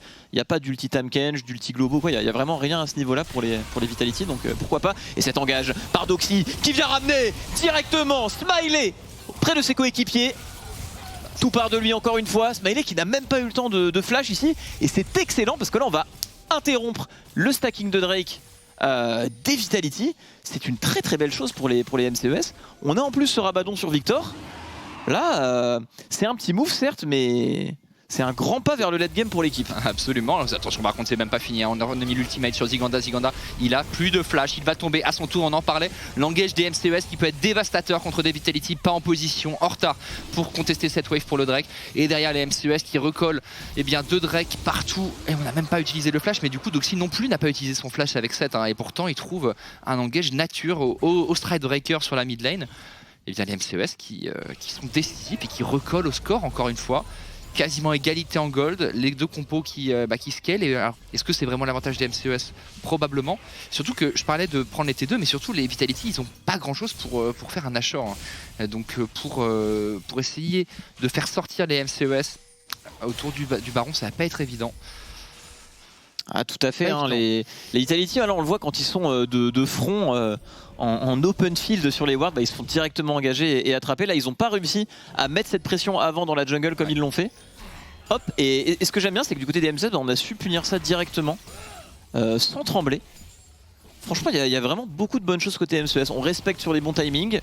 On arrive à punir quand il le faut, contre une très bonne équipe. Donc il y a beaucoup à faire. Et Doxy encore une fois à l'engage qui vient ramener une fois de plus après ce superbe cast Smiley au milieu de ses collègues. Uslin qui va sans doute tomber directement du côté de Tiger. C'est très agressif, mais on n'hésite pas une seule seconde. On est un petit peu perdu sur la map. Côté Vitality, on disrespecte ses adversaires. Ça semble être un Baron Nashor plus que gratuit, Duke. Ouais, complètement, Marex. On parlait des choses que on avait travaillé chez Vitality. On n'avait clairement pas travaillé d'aller vers ce bush en premier, sinon tu te fais punir contre des bonnes équipes. Le ultimate de Diplex, un petit peu dérangeant ici, on va le kite dans le pit. Skins, l'expérience qui pourrait s'offrir un petit style ici. Boobs qui va directement le turn. Ah là là, on joue un petit peu de choses en même temps, on joue ce Nash et on joue le turn. Il faut finir ce Baron Nashor et c'est récupéré par Victor. Les deux junglers semblent avoir raté leur smite ici. Est-ce qu'on peut prendre le trade de l'autre côté? Bien sûr, il y a un Rabadon qui vient calmer Skins et Doxy toujours là, le casse-tête qui ramène Diplex. On a le follow-up avec le jump du côté de Tiger. Ça semble un petit peu dur à aller chercher. Et là il faut gagner du temps pour les Vitality, delay les back, pourquoi pas le turn de la part de Ziganda, les dégâts sont énormes. La bombe de Tiger, le flash-in, le reset du jump, c'est un kill en plus pour notre eye mitigé. Et Doxy qui zone Diplex sur le côté, c'est du solide, c'est du très solide. Et là, 2000 gold d'avance, peut-être un troisième dragon qui s'offrira facilement à eux, un Nashor récupéré. On est tout bon pour les MCES. Trop fort les MCES qui ont puni l'arrivée des Vitality dans ce bush près des Raptors. Et là on voit, faut jamais faire ça, faut jamais tenter de venir par ici, on se fait punir qu'il y ait 7 ou pas. C'est assez illégal, c'est avec Sylas et Jace qui se montrent en side faire ça. Malheureusement c'était une erreur, une game costing mistake comme on pourrait les appeler. Ça coûte très très cher. On a essayé de rattraper le coup derrière, là je serais curieux de voir ce qui s'est passé au niveau du smite. Là, je me suis dit Skins sur un duel de smite, il va peut-être l'emporter. Il est très fort pour il est les extrêmement bon mécaniquement. C'est joué à rien parce que il me semble qu'il y a eu un smite et que le Baron est resté à 87 PV, 25 PV et derrière c'est Tonnerre qui le récupère. Donc les deux junglers je pense sont un peu passés à côté sur ce smite. Et du coup maintenant Nashor pour les MCES. On va enfin pouvoir récupérer cette T1 mid. Une game très similaire à celle qu'ils avaient remportée contre les Misfits première. Et là que faire pour les Vitality, c'est difficile hein. Quand tu es une compo qui doit faire valoir la position et le poke, mais que tu es derrière et que tu ne peux jamais prendre la position, c'est très dur de trouver des issues en fait, parce que là ils peuvent faire valoir une engage avec Varus et Braum, mais s'ils font ça, le Victor il s'avance et il les calme instantanément. Donc complètement, les compos Varus de manière générale quand tu passes derrière c'est dur, parce que quand t'es devant et que tu peux attendre la wave au milieu de la mid lane et être le premier à décaler, comme tu l'as dit, poke ou même forcer des ultis pour débloquer les situations c'est bien. Quand t'es sous ta tour à recevoir c'est compliqué, et on tente l'equalizer pour des pushs. Et Doxy encore une fois qui vient attraper Skins ici. La grenade ASM sur Ziganda, est-ce qu'on va pouvoir follow up? Doski qui tamponne, on a bientôt pour essayer du côté Vitality, attention au retour du bâton. Skins est mort, on enchaîne directement sur Uslin, ils sont beaucoup trop forts. Est-ce qu'on va prendre ce kill? Petit side jump pour Tiger, ça ne prendra pas le kill. Un petit peu dommage, mais l'inhibiteur bot semble être sécurisé. Il faut reculer ici, on a un dragon qui arrive dans peu de temps. Il faut perdre personne, en tout cas c'est très très bon parce que là ils peuvent s'offrir un dragon. Ils ont cet inhibiteur bot qui va les aider pour le prochain Baron Nashor. Ils se sont fait un petit peu peur là je pense, on sentait le retour de bâton venir avec Diplex qui arrivait, mais ils ont su s'extraire de ce fight et là ça sent très bon. On voit que Doxy a récupéré une plaque du mort, sachant qu'il avait même pas besoin de ça pour faire des engages monumentales. Ça sent très très bon pour les MCES. Ouais, Doxy, c'est l'homme du match avec son set. Pas un joueur, on l'a vu quelques fois, notamment on l'a vu l'année dernière en remplaçant de Vitality justement. Mais eh bien pour l'instant il nous fait une superbe game, il est dans tous les bons coups avec son set. Là il conteste bien la priomide et derrière il va punir, il a peur de rien. Et du coup les Vitality qui sont forcés de reculer avant ce Drake qui arrive. On trade un peu les PV mais c'est à l'avantage d'un set forcément. Le set avec sa régène assez dingue et on prend la position du côté MCES. Les Vitality qui pourraient tenter le tout pour le tout ici. Mais aller de l'avant contre un Victor qui a 3 items et qui sit sur une pink, c'est quasiment impossible. Il peut les calmer très facilement. Laser qui ne touchera pas, on tente un style de loin mais c'est récupéré par Bukada. Les yeux sur cette wave mid mais on n'est pas pressé directement. Le flash in de Moves qui vient punir directement Euslin. Encore une fois seul dans cette river. On enchaîne avec Bukada qui vient très bien zoner Smiley qui ne peut pas jouer le fight de l'autre côté. On semble gagner aussi. Doxy le haymaker qui va toucher Skins. Diplex qui a fait un très bon clean up de l'autre côté. Ils sont très low HP. Comment les Vitality ont-ils turn ce fight, Duke? Incroyable. On s'est un peu séparés du côté des MCES. On a vu Doxy et Tonnerre, peut-être de grosses puissances de frappe de la compo des MCES qui sont allés sur Skins, mais Skins a gagné énormément de temps, notamment avec son Zonia il me semble, pendant que les Vitality ont été en mesure de turn contre les MCES. On va revoir ça. D'abord, beaucoup à voir dans ce fight, ça a joué sur de deux côtés. Bukada, l'engage était très bonne, il a même repoussé Smiley avec son ultimate. L'issue de ce fight semblait toute tracée pour les MCES, mais je suis curieux de voir ce qui va se passer. On commit beaucoup sur le Braum, certes. Ah, mais du coup, on est un peu dans un goulot d'étranglement bot side. Avant, on se prend l'ulti de Rumble. Derrière, non, c'est autant pour moi, c'est Diplex. Le club. Ah oui, ok. C'est Diplex qui avait gagné énormément de temps. Et ok, donc en fait, Diplex avec 100 HP a réussi à 100-0 le Victor en étant parfait mécaniquement. Et de l'autre côté, Smiley qui a survécu à une auto-attaque. Mais le destin sur les MCES, parce que cette petite bavure n'est pas si grave que ça vu qu'on ne récupère rien en face. Ni pression pour le Nashor, ni Drake. Ouais. Donc ils ont perdu le fight au timing le moins dangereux. Et là, une deuxième chance arrive avec, cette fois-ci, 4 flashs sur tout le monde pour les MCES. Alors qu'en face, on a un petit peu moins de choses à faire valoir. Notamment sur et Varus. On a cet inhibiteur bot. Notamment sur Varus qui a pas de flash. Et ça, c'est un petit peu dur. Mais Diplex, on n'a pas beaucoup vu quand même cette game. Mais là, il a fait un gros teamfight. Et peut-être qu'il donne un peu d'air à cette compo Vitality. Égalité quasi parfaite, Marex. À 33 minutes de jeu bientôt. Et on voudrait contester cette mid prio qui pourrait être très importante pour contester le prochain objectif. Les Vitality qui sont présents. On a fait le déplacement du côté de Ziganda. On a pris le téléport. On a un peu piffé par contre cette boulette. Dommage, le laser qui ne touchera pas pour Tonnerre. On va défendre cette TP. priorité mid. Téléportation de Doxy. Il ne peut pas face Diplex. Attention, ainsi là, ça fait très mal à ce stade de la partie avec son niveau 18. Diplex, faut pas qu'il puisse rentrer dans le fight gratuitement comme avant. Oh, c'est bien fait. On est complètement stuck dans ce petit couloir. Très bonne ulti de Skins. On va réussir à disengage la zone de Victor qui bloque totalement ce passage. Et là, le trade d'ultimate est excellent. Pas d'ultimate sur le Rumble. Il n'y a rien qui peut vraiment menacer les MCES ici. Ça va très vite. On peut faire valoir le poke, ça va très vite. On a beaucoup de dégâts. Skins, il possède son flash pour un éventuel steal. On a la ping pour venir voler la vision et c'est récupéré par Bukada. On a raté l'ultimate de Varus. Est-ce qu'on décide de prendre le fight du côté des MCES? On a l'air de vouloir la jouer lentement. Ils ont bien raison. Peut-être abandonner quelqu'un ici. Peut-être le turn. On hésite des deux côtés. Diplex il va rater sa chaîne. Smiley qui n'a plus d'ultimate. La zone de Victor.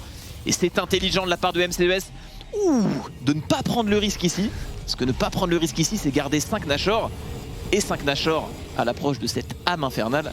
C'est quand même plutôt agréable pour le prochain teamfight. Complètement. Et la Bukada, j'ai l'impression qu'il est béni des dieux sur cette partie. Il me semble que ça fait 2 fois qu'il s'en sort à pixel PV.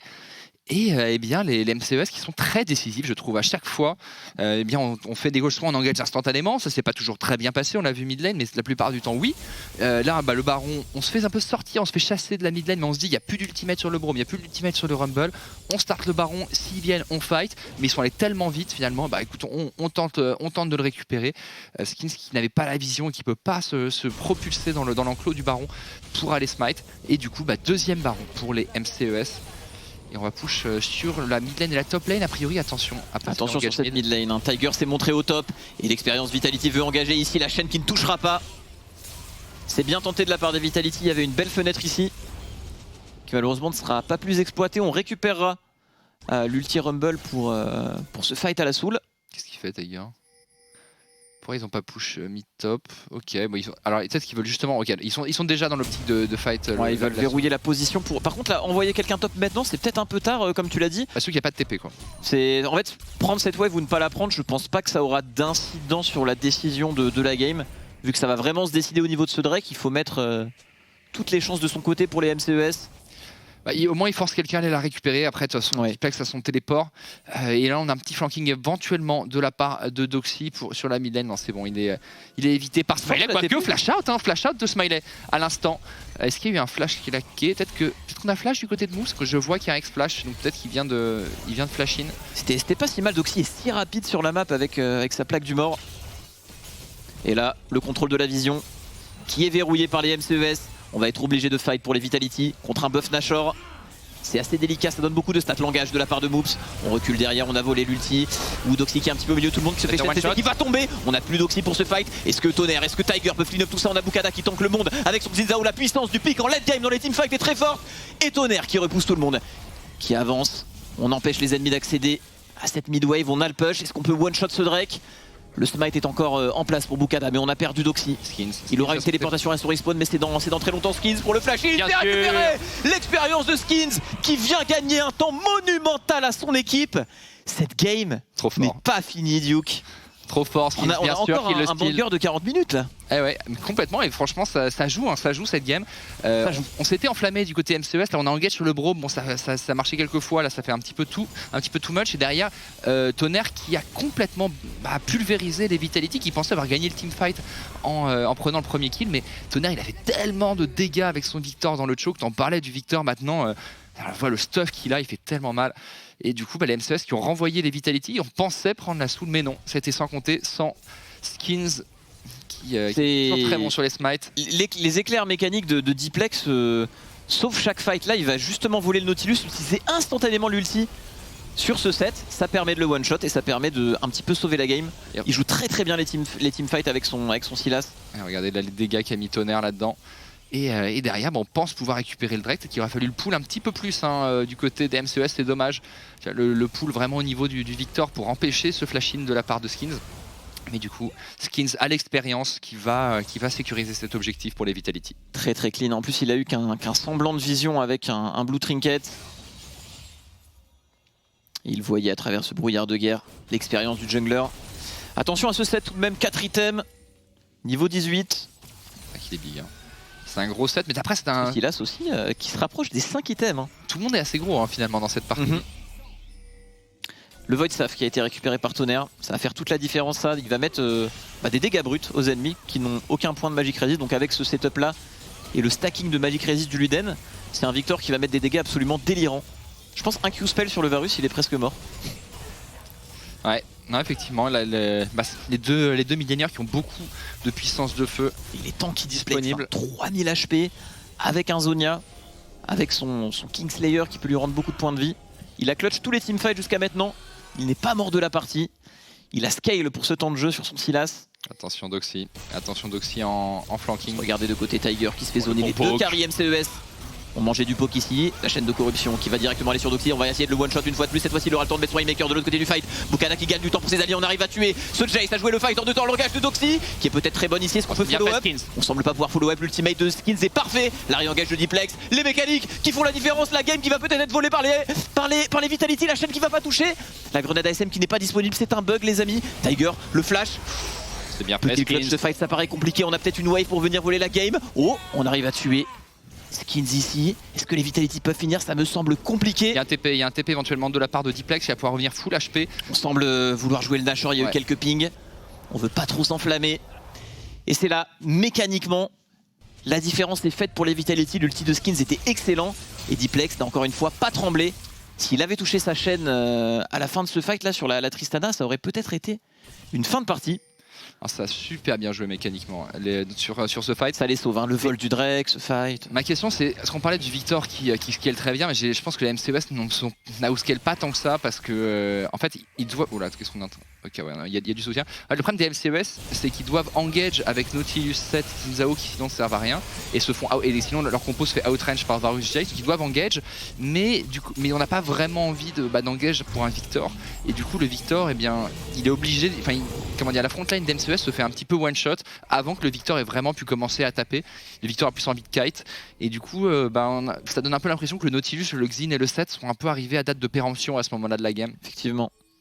Moi je pense que là la carte à jouer pour les MCES c'est un play créatif, un genre de trap où on vient pick up quelqu'un et derrière plus ou moins voler la game, parce que là en 5v5 contre les Vitality qui sont en place en late game, qui ont Snashor, je les vois pas avoir l'outplay mécanique suffisant. Le Braum bloque aussi beaucoup de dégâts hein, ouais. et comme tu l'as dit, cette Xin Nautilus ça envoie pas beaucoup et les dégâts sont tout simplement insuffisants pour aller faire tomber ce Diplex qui a peut-être avec son Conqueror et son W 4-5 000 HP effectifs en fight, c'est vraiment intombable. Hein.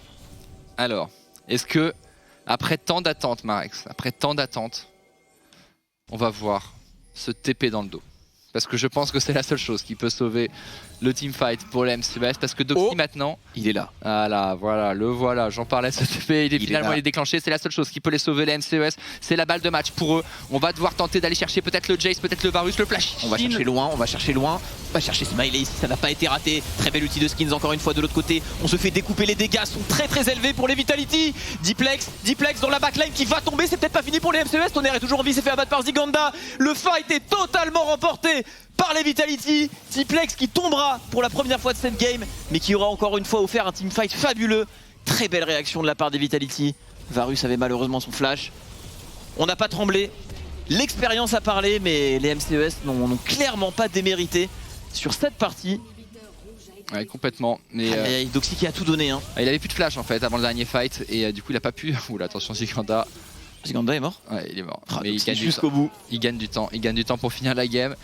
Et je pense qu'en fait, justement, le Jace a du pas mal à outskate ce set qui avait du mal vraiment à trouver sa place en fin de partie.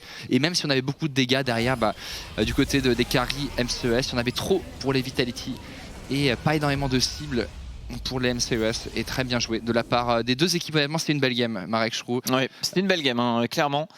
C'est dommage pour les MCES, mais bon, ils peuvent être fiers d'eux. Très belle performance de leur part durant les deux dernières games contre Vitality et contre les Misfits première.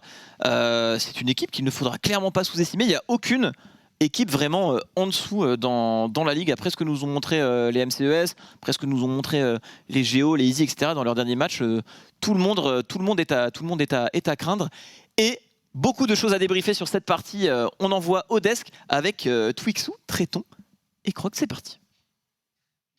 Merci messieurs, superbe match et superbe commentaire et bien entendu surtout qu'il n'y avait pas Tréton, mais il est là Tréton bien sûr, il est là accompagné d'un individu que nous apprécions tout particulièrement, expert multilingual, j'ai nommé Croc bien sûr. Bienvenue cher intervieweur sur ce plateau.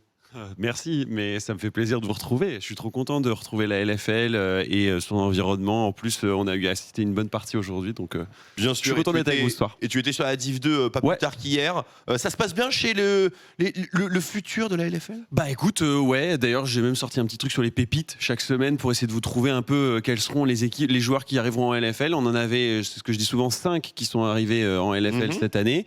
Et on peut espérer qu'il y en ait encore 5 qui arrivent l'année prochaine. On l'espère. On a par exemple Philippe Cabanet qui est parti du côté de l'Allemagne pour remplacer Karim Katé. Il était en Div 2 en Spring Split, donc c'est une belle histoire à raconter et c'est ça que j'aime bien aussi avec notre histoire de Div 2. Eh bien on est ravis que tu le fasses. Maintenant parlons des grands frères. Oui. Parlons de nos grands frères qui se la mettent sur la faille bien sûr. Et parlons de cette victoire de Vitality car mon cher Tréton, elle était loin d'être facile et pourtant nos pronostics étaient unanimes. Tout à fait. Mais bon Dieu que ça a suivi, c'était une superbe rencontre. Ouais, et puis je pense même pas que c'est particulièrement une sous-performance de Vitality. Je pense surtout que MCS a vraiment très bien joué. Ouais.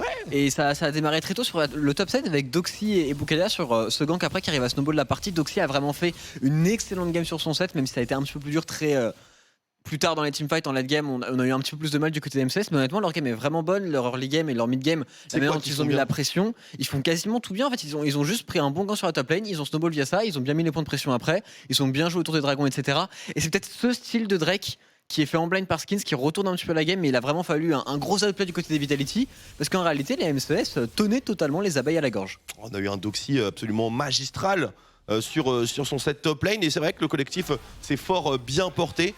énorme step-up, Croc, quand même, comparé à la saison dernière où les MCES avaient fini à la dernière position. Carrément, en fait, ce qui m'impressionne le plus, c'est le côté garder la tête froide, parce que Tonnerre, il est un champion à scaling, du coup on sait qu'il va devoir avoir une game longue, il faut que ce soit le plus long possible pour son Victor, mais on a également un moins 50 CS qui commence à s'imprimer bot side, donc du coup tu peux être stressé quand t'es la Tristana, tu te dis t'auras pas tes items, t'auras pas les power spikes au même moment que ton adversaire, en plus le Varys qui poke, en fait c'est toujours, les champions à poke c'est toujours moi je t'envoie des dégâts et t'as intérêt à me catch, sinon ça va continuer, et finalement c'est de Doxy dont je suis le plus fier, il est arrivé récemment, en plus il a pas pu commencer comme tous les autres la saison, la Super Week la semaine dernière, donc du coup de le voir dans cette forme face à Zigenda dont on dit que c'est peut-être l'un des tout meilleurs top laners de la ligue, de lui tenir tête avec ce champion clé qui est Seth, je trouve que c'est donner de la respiration à une équipe quand on a besoin pour faire un bon mid-game. Je suis super content de voir ça à côté MCES. En tout cas, peu importe les changements ou la recette ou ce qui a pu changer à l'intérieur de MCES, tout ce qu'on voit, c'est que ça fonctionne et ça fonctionne extrêmement bien. Misfits première est déjà tombée, Vitality B était vraiment pas loin de suivre, donc les MCES, à suivre de très près. Après, skins énorme. Skins énormes, tout à fait. On peut voir ici la courbe de goal qui révèle l'intensité de la rencontre en 42 minutes. Eh bien, ça a fait des hauts et des bas. Ouais, ça a fait des hauts et des bas en effet. Et les outplays mécaniques et même la manière de teamfight en termes purement et mécaniques quand même était très importante côté Vitality B. Il y a eu beaucoup d'outplays à chaque fois. Il y a eu aussi de très très bons ultimates de Braum coupés aux ultimates de Rumble. Ils ont bien compris le combo et ils l'ont très très bien géré. Et heureusement qu'ils sont des joueurs qui sont aussi talentueux pour avoir comeback, parce que par exemple, faire 33 000 dégâts dans cette game en tant que Jace, avec le départ qu'il a eu, Ziganda, heureusement que c'est bien remis dans la partie. Jace plus Varus, ça a très très bien fonctionné et ils ont plutôt bien joué sur cette phase-là, les Vitality, mais tout de même petite sweat alarme sur les games qui ne doit pas être aussi mauvais pour eux, je pense. Il y a des choses très certainement à apprendre sur le débrief de cette game. Le MVP maintenant, alors on a passé toutes les games à chanter les louanges de Doxy. C'est vrai. Malheureusement, victoire pas de son côté, mais mention honorable tout de même. Côté Vitality B, eh bien, on est d'accord pour l'attribuer à Skins, qui, bien sûr, au-delà des equalizers extrêmement game breaker qu'il a pu fournir tout au long de cette partie, un peu plus vers la fin tout de même, on en conviendra, le vol du dragon en semi-blind sur l'âme infernale. C'est ce qui tourne tout avec une âme infernale. Est-ce que l'issue était la même selon vous, messieurs ? Il y a moyen que non, hein. Victor avec un infernal. Non, surtout une Tristana aussi. S'il le perdait à ce moment-là, ça aurait été, je pense, compliqué quand même de revenir pour les Vitality. Donc le style a vraiment été très très clutch et on notera la très belle performance en face de lane aussi de Hustlin et de Smiley. Pour la première fois, ils jouent un petit peu autre chose que c'est Nathan Kench et on sent qu'ils sont tout de même très très dominants dans leur phase de lane. Voilà, on convient juste que le moment le plus clutch, c'est ce smite steal qui a été fait par Duncan. Voilà, qui est le maître de la jungle, hein, pour l'instant, un des maîtres de la jungle. Ouais, et puis qui change de son Gragas, parce que pour moi, c'est Gragas qui est iconique dans la première semaine. Il avait dit qu'il voulait l'emmener le plus loin possible. Bon, là, on avait un Rumble à disposition. Encore, bon, on le joue un peu dans le même style, c'est-à-dire AP avec un énorme ulti à placer. Et là, il a fait le move. Je pense que ça lui fait du bien parce qu'il avait été un peu critiqué dans les premières semaines. Lui-même, il disait qu'il avait reçu pas mal de messages au départ un peu négatifs. Donc, ça peut lui faire aussi du bien de prendre les points de MVP. Et puis, la confiance avec un Rumble qui n'est pas son champion de prédilection, je dirais. C'est sûr, c'est absolument certain. On espère que ça lui apportera toute la résilience à laquelle il a droit. Niveau interview, eh bien, on n'en a pas, me dit-on, dans l'oreillette, assez sage. Mais écoutez, on va voir tout ça. Hein. Quoi qu'il arrive, nous avons transmis notre MVP. On a fait notre travail, Croquis. C'est vrai. Voilà, on a fait notre... Et puis quel beau MVP tout de même, Skins qui revient. Et c'est vrai qu'il n'avait pas été convaincant sur sa première game de Rumble. Là, il l'a été. Donc en vrai, pour la confiance, c'est très très important pour lui. Et pour ces garages qui te trollent, c'est ça ? Ouais, un petit peu. Un petit peu. Ouais. Tu doutais à me voir sourire que c'est pas toi qui me faisais rire. Ouais, non. Non, mais écoute, en tout cas, ce qui est très cool, c'est de voir que MCES est tout de même une équipe qui ne faut surtout pas sous-estimer, parce que le fait qu'ils aient battu les Misfits et qu'ils soient si proches de Bad Vitality et qu'ils font vraiment, pour moi, ils font vraiment des games qui ont des plans de jeu assez intelligents et surtout qu'ils arrivent à plutôt bien snowball en mid-game. Il y a juste ces petits teamfights qu'on peut prendre un petit peu mieux, mais s'ils arrivent à fixer ça, l'équipe sera véritablement très très forte. Une belle ouverture, quoi qu'il arrive, de la part de nos deux équipes que nous saluons bien bas. Messieurs, nous avons... Voilà, l'horloge tourne extrêmement rapidement. Oui. Il est temps de nous préparer pour la prochaine affiche qui est incroyable, mon cher Traiton, puisque tu seras au commentary. C'est Solari contre Gamers Origin dans quelques instants sur OTP. À tout de suite.